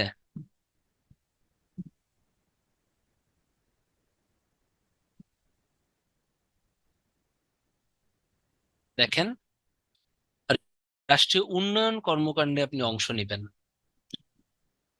জাতীয় সম্পদ রক্ষা করবেন। আপনি কক্সবাজার যাবেন, কক্সবাজারে যায়া হচ্ছে গিয়ে আহ বিচের ভিতরে পলিথিন ফেলাবেন, প্লাস্টিকের বোতল ফেলাবেন। আপনি যে নদীতে যাবেন ঢাকা থেকে বরিশাল লঞ্চে, হ্যাঁ, আপনি খেয়ে দিয়ে ওয়ান টাইম ইউজ যা আছে সব ফেলে দিবেন, আপনি পানির বোতলটা ফেলে দিবেন, এটা হবে না। নদী আমাদের রাষ্ট্রীয় সম্পদ, জাতীয় সম্পদ, সাগর আমাদের সম্পদ, তাই না? এগুলো রক্ষা করতে হবে। আর আপনার জায়গা থেকে আপনার দায়িত্বগুলো, এটা হচ্ছে সুশাসন আপনি প্রতিষ্ঠা করেন, আইন শৃঙ্খলা রক্ষায় সহায়তা সহায়তা করা। ঠিক আছে? এখন এই যে অবরোধ চলতেছে, অবরোধ চলার সময়, লাইক আমি আমার উদাহরণ দিয়ে, আমি টহল দিতে গেলাম এখন একটা গলির সামনে, আমি ঢুকতেছি, গাড়ি নিয়ে ঢুকতেছি, অলরেডি আমার সাথে ফোর্স, যে কোনো একদিন কেটা ঢুকতেছে, মনে করেন তার পিছনে 7-8টা ফোর্স আছে। এখন ওখানে সাপোজ আপনি বাইক চালায় আসতেছেন, হ্যাঁ, তখন আপনি বললেন না আপনি আগে যাবেন, আপনার 8টা গাড়ি পিছনে সরান, তা আমি আমি আগে বাইক বের করবো, তারপর আপনারা ঢুকবেন। এটা করা যাবে না। হ্যাঁ, আপনাকে হচ্ছে সহমর্মিতা আপনাকেও দেখাইতে হবে, তাই না? আপনাকে হচ্ছে আইন শৃঙ্খলা রক্ষায় সহায়তা করতে হবে। বুঝতে পারছেন? তখন যখন দেখবেন সহায়তা করতে পারতেছেন যতটুকু সম্ভব, যে না আমি করি, আগে ফোর্স গুলোকে যেতে দিই, তারপর আমি সাইড করি, তারপর যাই। না আপনি ঝগড়া করবেন যে অ্যাডমিন হয়েছেন তো কি হয়েছে, তাড়াতাড়ি পিছে যান, পিছনে পুলিশের গাড়ি তো কি হয়েছে, পিছে যান, আগে আমি বাইরে হয়ে নেই, বলবেন। এটা আপনি করবেন, ঠিক আছে? বা হসপিটালে গেলেন, হসপিটালে ডাক্তাররা আছে, ডাক্তার একটা কাজ করতেছে, লাইক আপনি দাঁত তুলতে গেলেন, হ্যাঁ, আপনার ছোট ভাইয়ের দাঁত তুলতে গেলেন, একটার সময় গেলেন, 1:30টার সময় গেলেন, আউটডোর হচ্ছে 2টা পর্যন্ত খোলা থাকে সাধারণত, ঠিক আছে? এখন 1:30টার সময় কিন্তু ওই ডাক্তার সারাদিন দাঁত তুলে কিন্তু তার তখন খুব টায়ার্ড লাগে, তাই না? এখন ওই সময় যদি আপনি যে বলেন যে না আমার এখন দাঁত তুলতে হবে, এখনই তুলে দেন, তখন যদি ডাক্তার না করে, তখন ডাক্তার খারাপ, ডাক্তারকে মারামারি শুরু হয়ে যায়, তাই না? আমি একটা উদাহরণ দিলাম মাত্র। এরকম একটা ঘটনা ঘটছিল রিসেন্ট, আমি যেখানে চাকরি করি তার পাশে। তো খুবই ভদ্রলোকের খুব খারাপ অবস্থা, আমার খুবই খারাপ লাগছে যে সিসিটিভি ক্যামেরায় দেখা গেল 1:30টার সময় আসছে, উনি হচ্ছে খুবই অসুস্থ ছিলেন, তিনি টায়ার্ড লাগতেছে, আপনি হচ্ছে গিয়ে মেডিসিন খেয়ে আসেন, ডেট দিয়ে দিছে, ডেট কিন্তু দেয়া যায়। আর একটা বাচ্চার কিন্তু যেদিন আসবে ওই দিনই দাঁত কেন তুলবে, তাকে তো মেডিসিন দিয়ে আর ওই দিনেই ট্রিটমেন্ট করে, তাই না? একটু অ্যান্টিবায়োটিক খাওয়ায়া, বা অ্যান্টিবায়োটিক না লাগলে একটু মানে ধাতস্থ হয়ে তোলার কথা। তারপরেও যাই হোক, কি করে ওনাকে মাইর দিছে। তো এই জিনিসগুলো ঠিক আছে, যে প্রত্যেকটা জায়গায় আপনাকে আইন শৃঙ্খলা যাতে রক্ষা হয় সহায়তা করতে হবে। আপনি ধুমধাম দিয়ে ডাক্তারের গালে একটা থাপ্পড় বসাই দিবেন, দিস ইজ নট ম্যানার্স, বা দিস ইজ নট সামাজিক মূল্যবোধ। ঠিক আছে?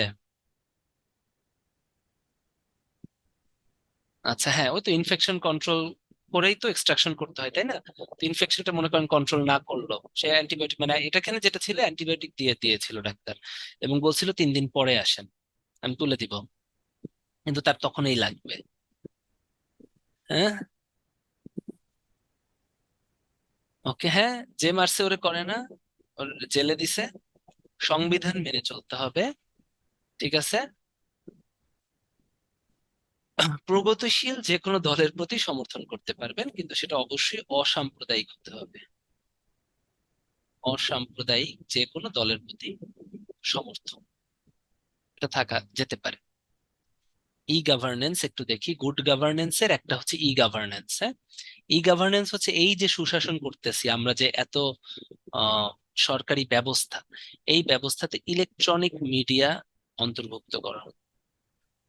ইলেকট্রনিক মিডিয়া আমরা ইনক্লুড করলাম, ইন্ট্রুশন করলাম, ঠিক আছে? ইন্ট্রুশন অফ ইলেকট্রনিক মিডিয়া, এটাই হচ্ছে ই গভর্নেন্স। বুঝতে পারছেন? ই গভর্নেন্স শব্দটি কি? ইলেকট্রনিক গভর্নেন্স, এটার মানে হচ্ছে সংক্ষিপ্ত রূপ, বা ডিজিটাল গভর্নেন্স, এখানে হচ্ছে ইলেকট্রনিক মিডিয়া। ওকে, ইলেকট্রনিক মিডিয়া, বা ইলেকট্রনিক মিডিয়া না, মানে হচ্ছে ইলেকট্রনিক মিডিয়া আর কি, ইলেকট্রনিক ডিভাইস। মিডিয়া বললে আপনারা আবার ওই যে মিডিয়া বুঝবেন, তাই ইলেকট্রনিক ডিভাইস বলি, ঠিক আছে? আপনি যে কোনো ধরনের সরকারি কাজে বা রাষ্ট্র পরিচালনার জন্য ইলেকট্রনিক ডিভাইস ইউজ করলেন, এটাই হচ্ছে ই গভর্নেন্স।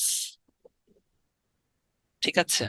এটাই, দেখেন, অনলাইন গভর্নেন্স, প্রযুক্তি চালিত গভর্নেন্স, ঠিক আছে? তার মানে সুশাসনের একটা পার্ট কিন্তু। হ্যাঁ, প্রথমে গুড গভর্নেন্স, দেখেন, 1 নম্বরে গুড গভর্নেন্স। গুড গভর্নেন্সটা তৈরি করার জন্য আমরা ইলেকট্রনিক মিডিয়া ইউজ করতে পারি, সেটা হচ্ছে ই গভর্নেন্স। ওকে, এই জিনিসটা যেন মনে থাকে।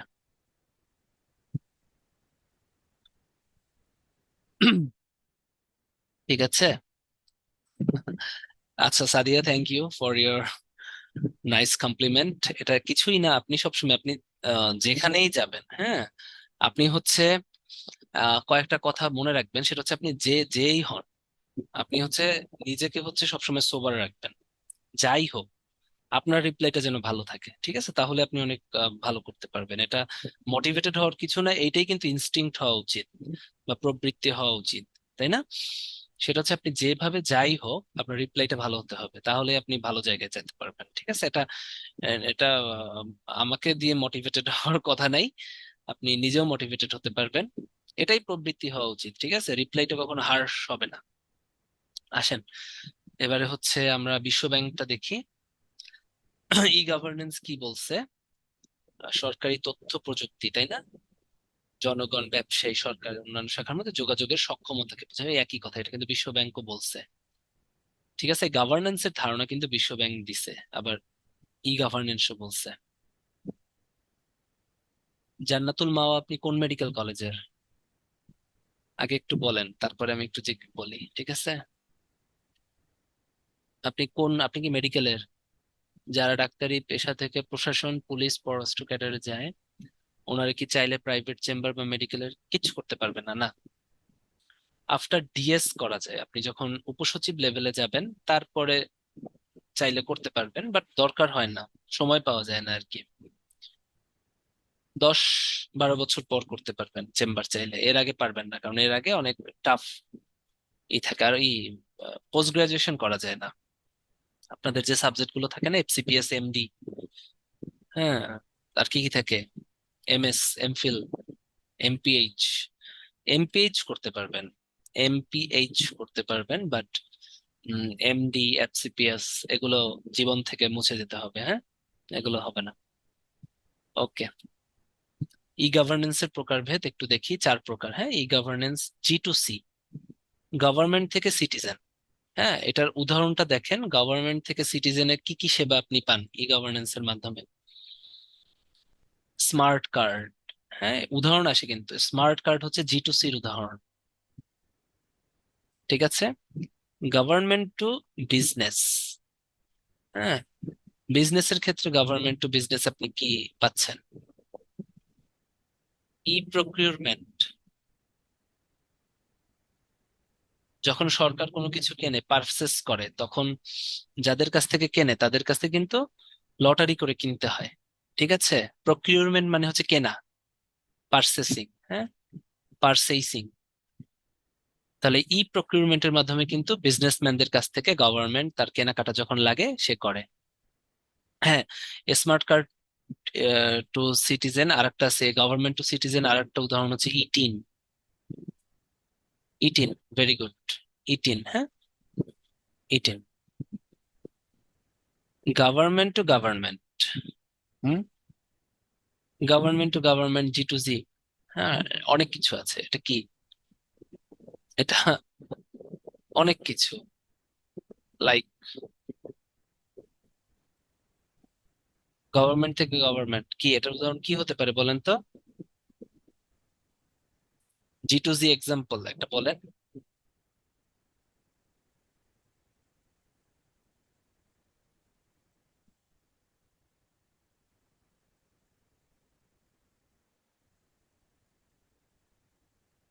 দেখি, এটা যদি পারেন তাহলে বুঝবো যে খুব ভালো, মানে আপনাদের আইকিউ লেভেল অনেক বেটার।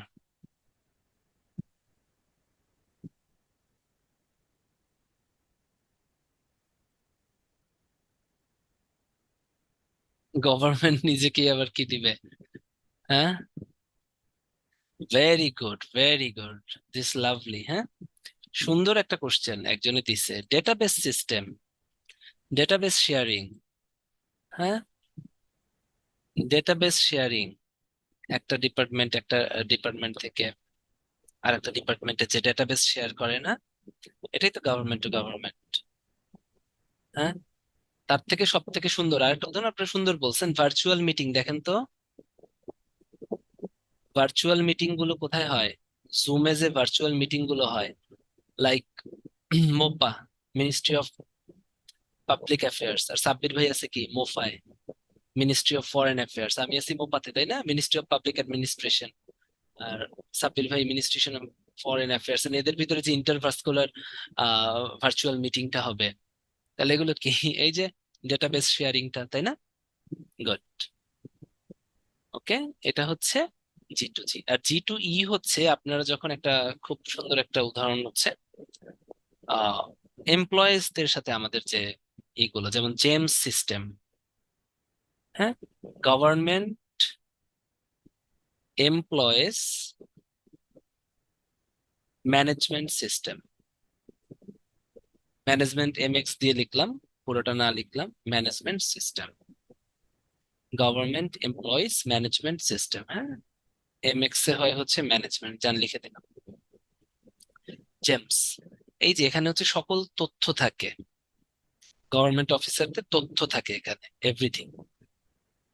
বা like circulars to the employees. Circular কি শুধু আপনাদেরই দেয়, আমাদের দেয় না? Circulars to the employees, government যে সার্কুলার দেয় না, অনলাইন সার্কুলার দেয় আমাদের। হ্যাঁ, যেমন আমাকে একটা সার্কুলার দিল যে আপনি সুইডেনে পড়তে যেতে পারবেন, এই জন্য একটা আহ পরীক্ষা দিতে হবে, এই জন্য আপনারা যারা ক্যাডার আছেন তারা হচ্ছে পরীক্ষা দেন। হ্যাঁ, 7 জন আছে, 7 জন সুইডেনে ট্রেনিং নিতে হবে। সার্কুলার টু দ্য এমপ্লয়িজ, এটা ওয়েবে দিয়ে দিল, তাহলে কি এটা কি? এটা G2E। আর জেমস যেটা আছে, হ্যাঁ, government employees management system, just উদাহরণ দিলাম মাত্র, এটা কিন্তু আপনাদের রিটেনের জন্য ইম্পর্টেন্ট, যে কোনটার এক্সাম্পল কি হবে। ঠিক আছে, G2G তে শুধুমাত্র গভর্নমেন্ট টু গভর্নমেন্ট, ঠিক আছে, আন্তর্জাতিকটা এখানে আসবে না। আন্তর্জাতিক যেটা আসবে ওটা আলাদা, ই গভর্নেন্স এর ভিতরে। ওটা আন্তর্জাতিকও পড়বে, গভর্নমেন্ট টু গভর্নমেন্টের ভিতরেই পড়বে। হ্যাঁ, আন্তর্জাতিক যেটা হয় ওটা তো আলটিমেটলি ই গভর্নেন্স এর ভিতরেই পড়বে, গভর্নমেন্ট টু গভর্নমেন্টে পড়বে। কিন্তু আই মিন গভর্নমেন্ট টু আন্তর্জাতিক গভর্নমেন্ট পড়বে না। ঠিক আছে, ওকে। ওটা নেগোসিয়েশন তাদের সাথে আলাদা করবে, তখন করবে। এই যে দেখো, বললাম G2G, তাই না, কেন্দ্রীয় সরকার। G2B ব্যবসা বাণিজ্য, NGO, তাই না, ব্যবসা বাণিজ্য। ওকে, G2C কি সাধারণ নাগরিক, মনে থাকে যেন, ওটা ওই দেখাই দিলাম উদাহরণ। স্মার্ট বাংলাদেশ, হ্যাঁ, স্মার্ট বাংলাদেশ 2041। স্মার্ট বাংলাদেশের 4টে স্তম্ভ আছে, সেটা হচ্ছে মাননীয় প্রধানমন্ত্রী এটা কবে ঘোষণা করেন, এটা ইম্পর্টেন্ট। 12 ডিসেম্বর হচ্ছে ডিজিটাল বাংলাদেশ দিবস। ঠিক আছে, গত বছর 12 ডিসেম্বর 2022 ডিজিটাল বাংলাদেশ দিবসের দিন মাননীয় প্রধানমন্ত্রী বাংলাদেশকে স্মার্ট বাংলাদেশ তৈরি করার জন্য ঘোষণা দিয়েছেন, এবং এটার মেয়াদ হচ্ছে 2041 সাল। স্মার্ট বাংলাদেশের 4টে স্তম্ভ আছে: স্মার্ট সিটিজেন মানে নাগরিক, স্মার্ট সমাজ, স্মার্ট গভর্নমেন্ট সরকার, স্মার্ট অর্থনীতি।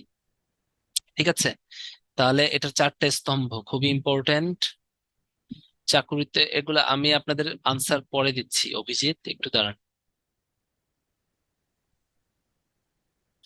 ঠিক আছে, আহ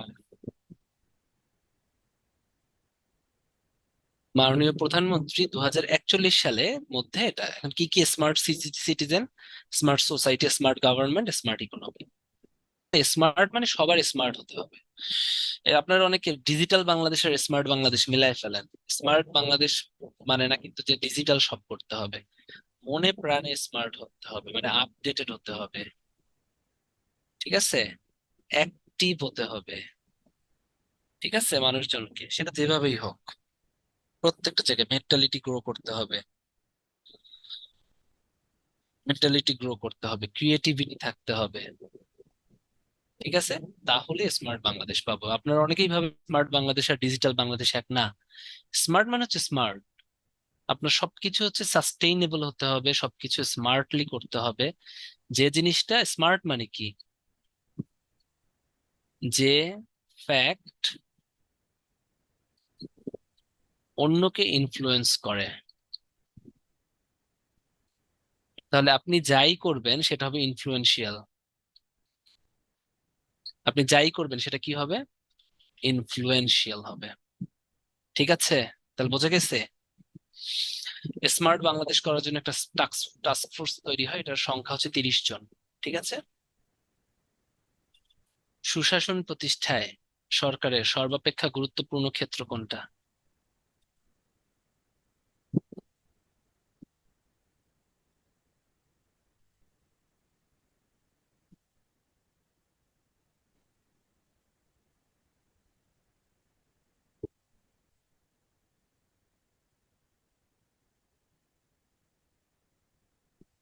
সর্বাপেক্ষা সর্বাধিক গুরুত্বপূর্ণ ক্ষেত্র? অবশ্যই দুর্নীতি দমন। আমি কি বললাম? দুর্নীতি দমন করার জন্যই তো এত কিছু করতেছে, তাই না? ঠিক আছে, দেখেন 61% সঠিক উত্তর দিয়েছেন। হ্যাঁ, সুশাসন প্রতিষ্ঠায় সব থেকে গুরুত্বপূর্ণ ক্ষেত্র হচ্ছে দুর্নীতি দমন। দুর্নীতি দমনের জন্যই তো এত কাজ করতেছে। বেতন বাড়াই দিছে কেন? দুর্নীতি তো, যাতে কিনা মানুষজন ঘুষ কম খায়। আগে তো বিসিএস এর এত ক্রেজ ছিল না, ছিল? মানুষজন কিন্তু বিসিএস এ আসতে চাইতো না, এখন কেন আসতে চায়? অ্যাস স্যালারি বাড়াইতেছে, তাই না? স্যালারি বাড়ানোর আরেকটা কারণ হচ্ছে যাতে দুর্নীতিটা হ্রাস পায়। ওকে, দেখ, পারবেন? ক নাম্বার কি হবে বলেন, দেখি পারেন নাকি। ক নাম্বার কি হবে, ক নাম্বার? ভেরি গুড, নৈতিক, তাই না? দেখছেন, এখনই পারতেছেন। সুশাসনের পূর্ব শর্ত কি বলেন?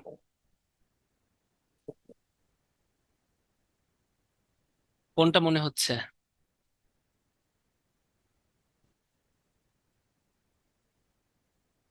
অবশ্যই মত প্রকাশের স্বাধীনতা। আইনের শাসন বলছিলাম, নিরপেক্ষ আইন ব্যবস্থা তো বলি নাই, হ্যাঁ? লাইন টু লাইন মনে রাখতে হবে যে কোনটা। সুশাসন প্রত্যয়টির উদ্ভাবক কে বলেন? পারবেন? এখন পারবেন? Very good. উদ্ভাবক কে সুশাসন প্রত্যয়ের? Very good, this is World Bank. সহস্রাব্দ উন্নয়ন লক্ষ্য মানে হচ্ছে এসডিজি, সহজ কথায়। হ্যাঁ, ওই টেকসই, এটাই। বলেন, কিসের দিকে আপনি নজর দিচ্ছেন? সুশাসনের কোন দিকটির উপর নজর দিচ্ছেন? উত্তর দেখে বলবেন না, এটা কিন্তু অনেক ভুল আছে উত্তর, ঠিক আছে? আমি যেগুলো বলবো ওগুলো দিয়ে দিলাম। সরি, মিলেনিয়াম ডেভেলপমেন্ট গোল আর কি। ঠিক আছে, সহস্রাব্দ হচ্ছে এমডিজি আর কি, ঠিক আছে? হ্যাঁ, সহস্রাব্দে কোনটা দিচ্ছে? এখানে একটু বলি, এটা আপনাদের পড়াই নেই, ঠিক আছে? এসডিজি তে ভাই সুশাসন বলছে, আর এমডিজি বা মিলেনিয়াম ডেভেলপমেন্ট গোলে, সেই জন্যই মিলেনিয়াম ডেভেলপমেন্ট গোলটা বাদ হয়ে গেছে, ঠিক আছে? ওখানে শুধুমাত্র অর্থনৈতিক কথাটা বলা হয়েছিল, ঠিক আছে? এটা আপনাদের পড়ানো হয় নাই, এটা একটু বললাম আর কি, ওকে? হুম। এসডিজি কি? এসডিজির মূল ভিত্তিক হচ্ছে সুশাসন, উন্নয়নের, তাই না? আর এমডিজির ক্ষেত্রে একটু বলি, সেটা হচ্ছে সহস্রাব্দ। এটা আমার হঠাৎ খেয়াল ছিল না বলতে, বা স্লাইডেও নাই। সহস্রাব্দ উন্নয়ন লক্ষ্যের জন্য কিন্তু এখানে অর্থনৈতিক দিক বলা বোঝানো হয়েছে, ঠিক আছে? তাহলে এমডিজি তে বা অর্থনৈতিক, যেটা এমডিজি বা সহস্রাব্দ, যে অর্থনৈতিক বা ইকোনমিক ব্যাপারটা বোঝানো হয়েছে, ঠিক আছে? আর এসডিজি তে হচ্ছে আপনার সুশাসন বোঝানো হয়েছে, এটা মনে থাকে যেন। এই যে কটা বলবো এই কটা কিন্তু পড়বেন। মূল্যবোধের উৎস কোনটা, এটা বলেন। নৈতিক চেতনা হইছে। সুশাসনের মূল ভিত্তি কি বলেন? পারবেন? সুশাসনের মূল ভিত্তি কি? পারবেন? Very good, Sukhi, Soma, Toni, Azizul. Very good, very good, দেখছেন? নিবিড় হোসেন। এখন পারতেছেন না? Soma, Farzana, Sadia, Riyad, Shahnaz. Very good. Jannatul Noor Mohammad. Good. দেখছেন, ভাল লাগতেছে যে এখন পারতেছেন। দেখেন, যে গুণের মাধ্যমে ভুল ও শুদ্ধের পার্থক্য নির্ণয় করা যায় সেটা কি? তাড়াতাড়ি তাড়াতাড়ি চ্যাট বক্সে লেখেন, আমি বলবো না, বলেন। ভেরি গুড, ভুল ও শুদ্ধ। ভালো লাগতেছে। এটা একটু বলেন, গণতান্ত্রিক মূল্যবোধের সব থেকে গুরুত্বপূর্ণ উপাদান কোনটা? এটা একটু বুদ্ধি করে বলেন, হ্যাঁ? কাছাকাছি, আমি যে যে ওয়ার্ড বলবো ওই ওয়ার্ডের ভিতর থাকতে হবে, বাইরে বললে কিন্তু উত্তর হবে না। বারবার বলতেছি, নেতৃত্বের প্রতি আনুগত্য, শক্তিশালী রাজনৈতিক দল, স্বচ্ছ নির্বাচন কমিশন, পরম সহিষ্ণুতা। Very good. কি হবে?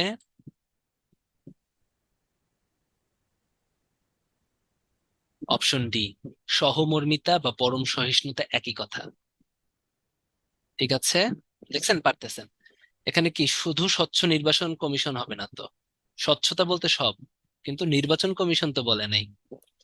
নির্বাচন কমিশন আমি কোথাও বলছি? কোথাও বলছি? তাহলে এটা কি হবে? পরম সহিষ্ণুতা, সহমর্মিতা। ঠিক আছে, দেখেন অনেকেই কিন্তু পারছেন। যারা পারছেন তাদেরকে অনেক থ্যাঙ্কস। এশা, হ্যাঁ, কনা, রায়ান, গুড। এবার একটু দেখেন, রাষ্ট্র সমাজে দুর্নীতি প্রবণতার জন্য সব থেকে বেশি দায়ী কে? এটা পারবেন? এটা না পারার কিছুই নেই। যা পড়াইছি, হ্যাঁ। উত্তর খ। হ্যাঁ, নৈতিকতা ও মূল্যবোধের অভাব। ওই যে এগুলোর অভাবে বললাম না কি কি হয়, দুর্নীতি প্রবণতা, হ্যাঁ। এটা যদি না পারেন মাইর দিব। প্রাথমিকভাবে একজন মানুষের মানবীয় গুণাবলী ও সামাজিক মূল্যবোধের বিকাশ ঘটে কোথায়?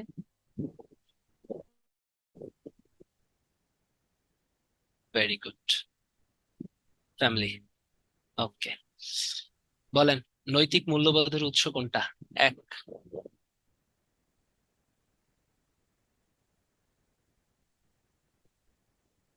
ভেরি গুড, নিবিড় হোসেন, সুখী, রাবেয়া, গুড। নৈতিক চেতনা। এটা একটু মুখস্থ পড়া, অন লিবার্টি। এটা যখন আপনারা বই পড়বেন তখন এটা পড়ানো হবে। এটা স্টুয়ার্ট মিল লিখছে। এটা একটু মনে রাখেন। এটা মানে হচ্ছে মুখস্থ পড়া তো, তাই এগুলো আমি দেখবো না, এগুলো অতটা আসে না। আর আসলে আসলে ওই যখন বই পড়বেন তখন আপনাদের পড়ানো হবে অনেকগুলো বই। পলিটিক্স কে লিখছে, সোশ্যাল কন্ট্রাক্ট কে লিখছে, হ্যাঁ, ওরকম করে ওগুলোর ভিতর পাবেন on liberty.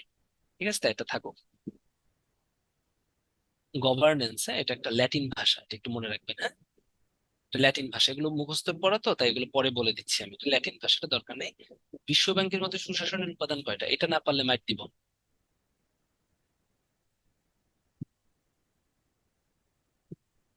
Very good, Minhaj, Tonni, Rafi, Fabia, Kuntala, Nipa. এই নিপা হয় নাই, আলামিন, ঠিক আছে, রাহুল। ঠিক আছে, কয়টা? ছয়টা। এটা বলেন, সুশাসনের মূল ভিত্তি কি?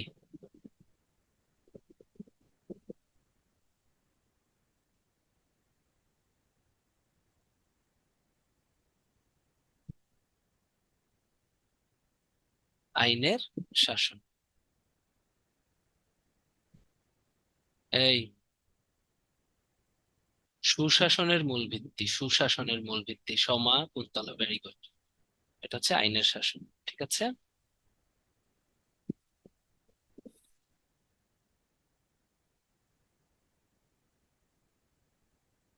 কে?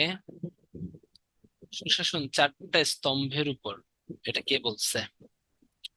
সুশাসন যে চারটা স্তম্ভের উপরে আছে, এটা কে বলছে?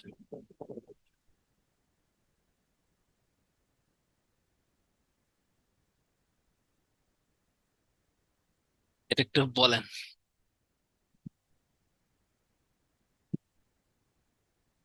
আইএমএফ না? জাতিসংঘ উন্নয়ন কর্মসূচি হবে। এটা একটু বলি আপনাকে, এটা একটা কাহিনী আছে, বলি। বিশ্ব ব্যাংক বলছে হচ্ছে সুশাসন হচ্ছে ছয়টা উপাদান। ঠিক আছে। এখন বাংলাদেশ যে সুশাসনকে বলছে যে চারটা স্তম্ভের উপর, এটা আসলে ওই বিশ্ব ব্যাংকের ওই মতটা থেকেই নিছে। এই জন্য এটার উত্তর হচ্ছে বিশ্ব ব্যাংক বলছে, বাট এটা হচ্ছে কনফিউজিং একটা আনসার। ঠিক আছে, এটা কনফিউজিং আনসার, এখানে সঠিক উত্তর নাই। কিন্তু এটা হচ্ছে বিশ্ব ব্যাংক। ঠিক আছে, বিশ্ব ব্যাংক ওই যে যে বাংলাদেশ যে চারটা স্তম্ভের উপর বলছে, হ্যাঁ, বিডি সরকার যে বলছে, এটা কিন্তু বিশ্ব ব্যাংকের ওই ছয়টার উপর থেকেই নিছে। উপাদান হচ্ছে ছয়টা, আর স্তম্ভ যে বাংলাদেশ সরকার নিছে, ওখানে সে একটা কথা লিখছে। না, ব্ল্যাঙ্ক রাখার দরকার নাই, বিশ্ব ব্যাংক অবশ্যই একটা আনসার থাকে। এবং বাংলাদেশ কিন্তু পুরোপুরি ফলো করে বিশ্ব ব্যাংককে। এবং বাংলাদেশ যখন লিখছে, ওখানে লিখছে যে বিশ্ব ব্যাংকের আহ মানে তথ্য অনুযায়ী আমরা চারটা স্তম্ভ সাজাইছি, সেই জন্য এটার উত্তর বিশ্ব ব্যাংক, এবং আপনারা বিশ্ব ব্যাংক দিবেন। ঠিক আছে, এই কনফিউজিং কোশ্চেন কখনো আসবে না। সো এটা সমস্যা নাই। ঠিক আছে। সভ্যতার অন্যতম প্রতিচ্ছবি কে?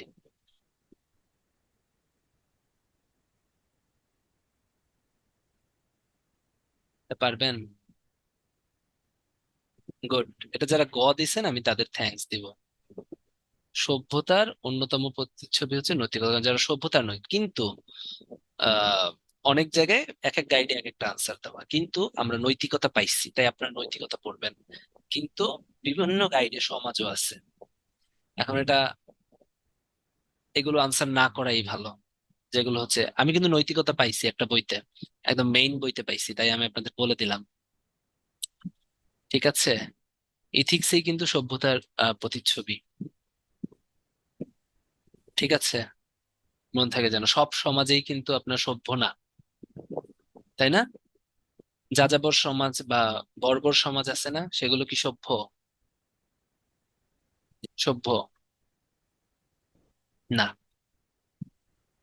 ঠিক আছে, তার সভ্যতার অন্যতম প্রতিচ্ছবি নৈতিকতাটা আমি পাইছি, বাট আপনাদের আমি আবারও বলতেছি, উদ্ভাস থেকে উত্তরণ থেকেও মনে হয় সমাজ দাগাইছে। সমাজ দাগাইছে। হ্যাঁ হ্যাঁ, এসডিজি হচ্ছে ভ্যালুজ ভাই, স্বাক্ষর আর লিখেই তো দিছি, আর এমডিজি হচ্ছে অর্থনৈতিক। ওকে।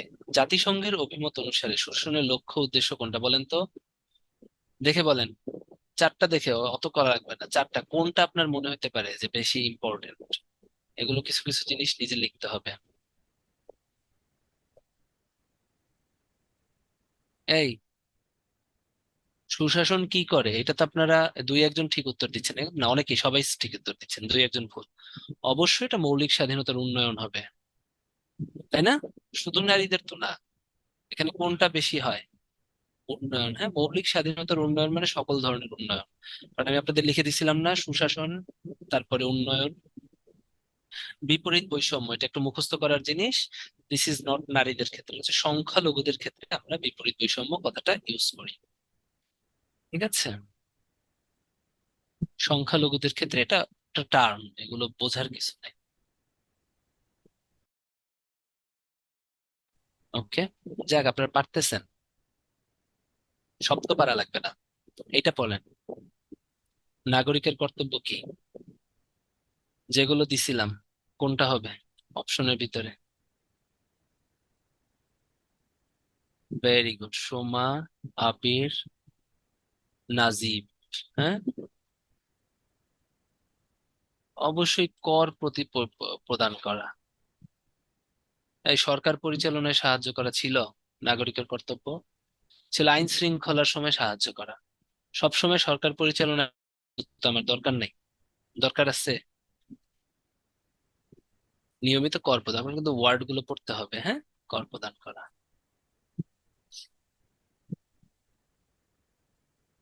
অর্থনৈতিক ক্ষেত্রে যদি সুশাসন প্রতিষ্ঠিত হয়, তাহলে এটা একটু বলে দেই, বিনিয়োগ বৃদ্ধি পায়, তাই না? কারণ সুশাসন যখন প্রতিষ্ঠিত হবে, কারণ আপনার দেশে তখন কি সবকিছু ঠিক থাকবে, সবাই ঠিক মতো ট্যাক্স দিবে, তখন সবাই মানে অর্থের একটা জিডিপি বাড়বে, তাই না? তখন মানুষজন ইনভেস্ট করবে, ব্যবসায় ইনভেস্ট করবে, বিনিয়োগ বৃদ্ধি পাবে, এটা যেন মনে থাকে। এটা খুব ইম্পর্টেন্ট। গুড। মূল্যবোধের চালিকা শক্তি, এটা বলবো না, পড়াইছি।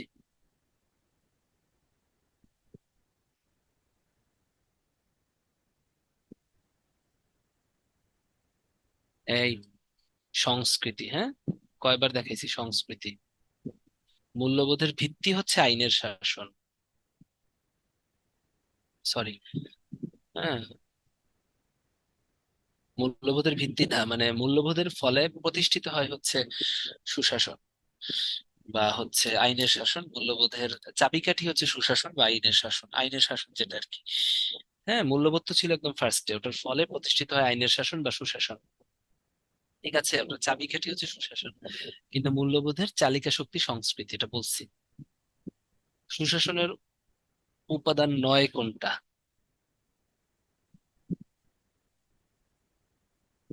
নৈতিক কথাটা কোথায় ছিল মনে করেন? সুশাসনের উপাদান নয় কোনটা? ভেরি গুড, সঙ্গীতা, কারণ নৈতিক কথাটা শুধু মূল্যবোধে ছিল। আমি কিন্তু বারবার বলছি নৈতিক কথাটা শুধু মূল্যবোধে, এবং সুশাসনে আপনাদের বারবার বলছি স্বচ্ছতা, জবাবদিহিতা, সকলের অংশগ্রহণ থাকবে।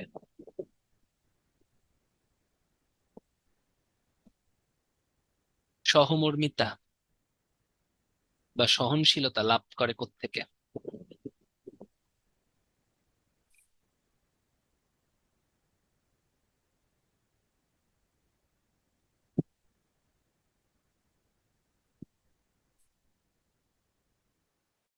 সহনশীলতা লাভ করবে কোত্থেকে? সহনশীলতাটা কিন্তু মূল্যবোধ থেকে লাভ করে, তাই না? কিন্তু সুশাসনের উপাদান হচ্ছে সহমর্মিতা। কিন্তু ঠিক আছে, এটা ঠিক আছে, কিন্তু ব্যক্তি সহনশীলতা শিক্ষাটা লাভ তো করবে মূল্যবোধ থেকে, তাই না? আর সহমর্মিতা হচ্ছে সুশাসনের একটা উপাদান, মানে সুশাসন প্রতিষ্ঠা করতে গেলে আপনার সহনশীলতা থাকতে হবে। কিন্তু আপনার লাইনটা পড়েন, কি বলছে? সহনশীলতা লাভ করে কোত্থেকে? মূল্যবোধ শিক্ষা থেকে, তাই না? এগুলো কিন্তু অপশন দেখলে আপনার বুঝতে হবে। হ্যাঁ, সহনশীলতা কোত্থেকে লাভ করবে? ই থেকে।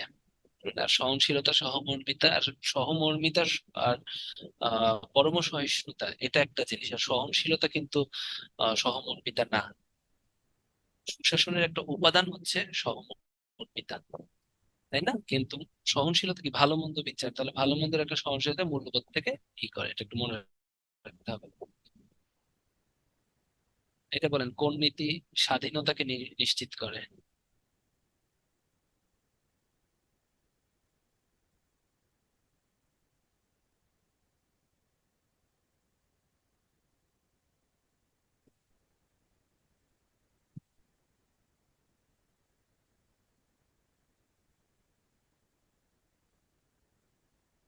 সংগঠনের স্বাধীনতাকে নিশ্চিত করে, ঠিক আছে। এটার উত্তর হচ্ছে অংশগ্রহণ। স্বাধীনভাবে আপনি অংশগ্রহণ করতে পারতেছেন, এটা অংশগ্রহণ। এটা যেই আনসার থেকে, এটা অংশগ্রহণ। এটা কয়েকদিন আগে আমার ট্রেনিং হয়েছে, ওখানে পাইছি। সংগঠনের স্বাধীনতাকে নিশ্চিত করে হচ্ছে অংশগ্রহণ, এটা অংশগ্রহণ, এটা ছাড়া কেউ, ঠিক আছে। এটা যে এ দিছেন, কে? খুব অল্প কয়েকজন এ দিচ্ছেন, তাদেরকে থ্যাঙ্কস। ঠিক আছে, এই পার্ট আনসার দেওয়া বিপদ, বাট যেগুলো একদম আমার পড়ার সাথে মিলা যাবে ওগুলো কিন্তু আনসার করবেন। ঠিক আছে। ইউএনডিপি সুশাসন নিশ্চিতকরণে কয়টি উপাদান উল্লেখ করেছে? বলেন।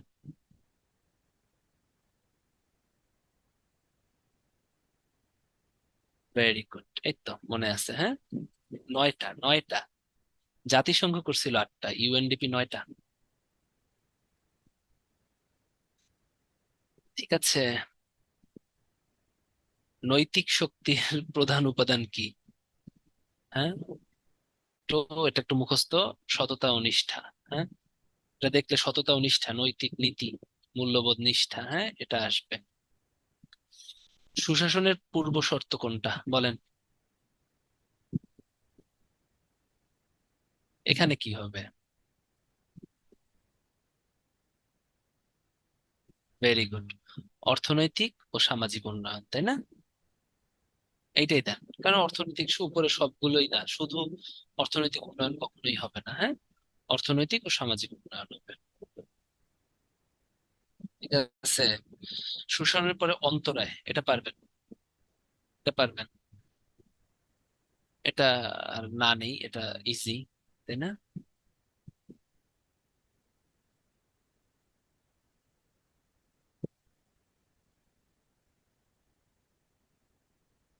এটা বলেন, মূল্যবোধ শিক্ষার অন্যতম লক্ষ্য কি? মূল্যবোধ কেন আপনি করবেন? দুর্নীতি রোধ করা। দুর্নীতি রোধ করবেন হচ্ছে সুশাসন প্রতিষ্ঠা করে, তার দুর্নীতি হবে না। রাজনৈতিক সাংস্কৃতিক দুইটা হবে না। সামাজিক অবক্ষয় রোধ করা, ওকে। নিরপেক্ষ শক্তিশালী গণমাধ্যমের অনুপস্থিতি কিসের অন্তরায়? এটা পারবেন? এটা কি বলেন? সুশাসনের, তাই না? কারণ থাকতে হবে ওই যে তথ্যর অবাধ প্রবাহ থাকতে হবে, হ্যাঁ। একই কথা বলেন, এটা পড়াইছি, আগে পড়াইছি। মিলেনিয়াম ডেভেলপমেন্ট গোলস কোন দিকটির উপর গুরুত্ব দেওয়া হয়েছে? এটা পারবেন?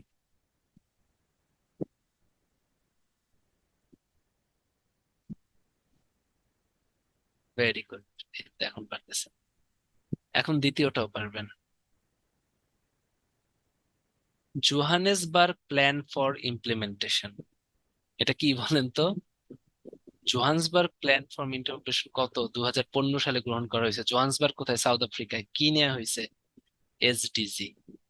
বলে দিলাম। এখানে সুশাসন, তাহলে সুশাসনের সাথে কোনটা যুক্ত? সাংস্কৃতিক উন্নয়ন, ধর্মীয় প্রতিষ্ঠান, টেকসই উন্নয়ন, উপরের সবটি। ভেরি গুড, অপশনে টেকসই উন্নয়ন বা এসডিজি। তাহলে এটাই মনে রাখবেন, ঠিক আছে? এটা ভুল করেন। এমডিজি হচ্ছে শুধুমাত্র ইকোনমিক, হ্যাঁ, আর এসডিজি হচ্ছে কে, মানে আহ, যেটা ছিল আর কি, এসডিজিটা হচ্ছে টেকসই উন্নয়ন আর কি, এবং এসডিজিটা হচ্ছে টেকসই উন্নয়নটা হচ্ছে সুশাসনের সাথে জড়িত, যে সুশাসন প্রতিষ্ঠিত হলে এসডিজি হবে। এই জিনিসগুলো কিন্তু মনে রাখবেন, এই কথাগুলো মনে রাখবেন, ঠিক আছে? তাহলে আসেন, আপনাদের সব থেকে ফেভারিট স্লাইডে চলে আসছি। আমি ট্রাই করছি ভাই, অনেক বিদঘুটে একটা চ্যাপ্টার ছিল। I tried my level best. আমি জানি না কতটুকু করতে পারছি, কিন্তু আপনাদেরকে কোঅর্ডিনেশন করে বা কোরিলেট করে যতটা চেষ্টা করছি আমি, ঠিক আছে? সো যদি উপকৃত হন আমি খুশি হব, যদি এই জিনিসটা একটু দেখেন যেগুলো দিছি খুব বেশি, কারণ এই জিনিসগুলো ওভাবে দেখতে যাবেন না।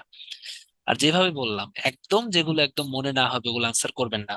কিন্তু আমি যেগুলো মুখে মুখে বলছি, কিন্তু আমি যেগুলো বলছি এগুলো কিন্তু মাস্ট, মাস্ট, এগুলো ছাড়া কিন্তু যাওয়া যাবে না, ঠিক আছে?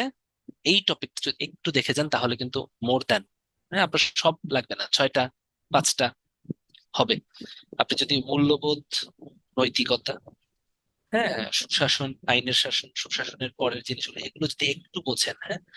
সহনশীলতা নিয়ে আপনাদের ভুল হয়, সহনশীলতার সহমর্মিতা কিন্তু এক না। সহনশীলতা হচ্ছে মূল্যবোধ, আর সহমর্মিতা আর পরম সহিষ্ণুতা এগুলো হচ্ছে সহমর্মিতা, এগুলো হচ্ছে সুশাসন, ঠিক আছে? তাহলে এভাবে দেখবেন। তাহলেই আশা করি ভালো করবেন। গুড, শামা, এটা খুবই ভালো কথা, ঠিক আছে। আপনি খুব ভালোভাবে মনে রাখছেন যে মিলেনিয়াম মানে অর্থনীতিটা মনে রাখবেন, মিলেনিয়াম থেকে মিলেনিয়ার, মিলেনিয়ার, তাই না? তিনি সেভাবে হচ্ছে মনে রাখবেন, ঠিক আছে, খুবই ভালো। করতে থাকেন। All the best. আশা করি খুবই ভালো হবে। খুব কঠিন কিছু না। ইজি, একটু নিজে যে যে ধর্মের প্রতি ওই ধর্মের প্র্যাকটিস করবেন, করবেন, অন্য ধর্মের হইলে এগুলো প্র্যাকটিস করবেন, স্থির থাকবেন, হ্যাঁ, তাহলে দেখবেন হবে। আর ভয় পাবেন না, খুবই ইজি, এগুলো খুব ইজি। আমি খুবই মিডিওকর একটা স্টুডেন্ট, সো আমি যদি আসতে পারি এই অবস্থায়, ডেফিনেটলি আপনারা আসতে পারবেন। তাহলে সবার শুভকামনায়, সুস্বাস্থ্য কামনায় আজকে এ পর্যন্তই। সবাই ভালো থাকবেন, কেমন? সবুজ ভাই, তাহলে টাটা। জি ভাইয়া, ভালো থাকবেন, শুভরাত্রি। তো আমাদের আজকের ক্লাসটা আসলে এই পর্যন্তই ছিল। আশা করি ক্লাসটি আপনাদের কাছে খুবই ভালো লেগেছে। আর আমাদের সাথে আজকে ভোকালে ছিলেন শ্রদ্ধেয় অভ্র ভাইয়া, এবং কিউএনএ ছিলেন সাব্বির আহমেদ ভাইয়া। দুজন ভাইকে অসংখ্য ধন্যবাদ জানাচ্ছি। আর এখন যদি আপনাদের উত্তরণ সম্পর্কিত কোনো জিজ্ঞাসা থেকে থাকে তাহলে চ্যাট বক্সে জিজ্ঞেস করতে পারেন।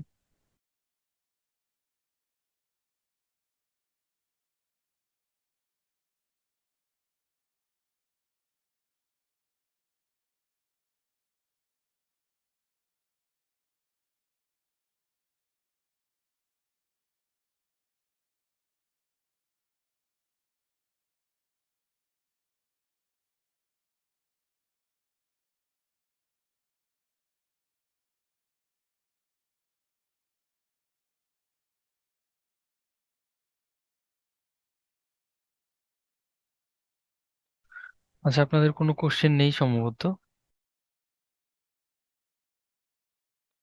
আচ্ছা, একজনে বলেছেন যে ভাই আমি বইগুলো এখনো নেইনি, ক্লাসগুলোর পিডিএফ এন্ড বই কি সেম? বই আরো ডিটেলস বা দেখেন, আসলে স্লাইড গুলো করা হয় তো বইয়ের একটা অংশ থেকেই, সো পরিপূর্ণ বলা যাবে না, তবে অনেকটাই মেলে আসলে। হ্যাঁ, তারপরেও আপনি যেহেতু এই কোর্সটাতে ভর্তি আছেন উইথ বুকস সম্ভবত, তো দ্যাটস ওয়াই বইগুলো কালেক্ট করে নেবেন। আমার মনে হয় দুটো মিলিয়ে মিশিয়ে পড়লে আপনার প্রিপারেশন ফুলফিল হয়ে যাবে। আর অবশ্যই যে ব্রাঞ্চে আপনি ভর্তি আছেন ওই ব্রাঞ্চে একটু কথা বলে যাবেন, যে কোন টাইমে গেলে আপনি বইগুলো কালেক্ট করতে পারবেন, বা আরো যে যে বিষয় আপনার জানা দরকার সেগুলো জানতে পারবেন। ঠিক আছে? আর তাছাড়া উইকলি পরীক্ষা দেওয়ার জন্য তো আপনার ব্রাঞ্চে জানি, তো সেক্ষেত্রে আমার মনে হয় উইকলির দিন গিয়ে আপনি বইগুলো নিয়ে আসলেন, সেটাতে আপনার টাইমটাও বেঁচে যাবে।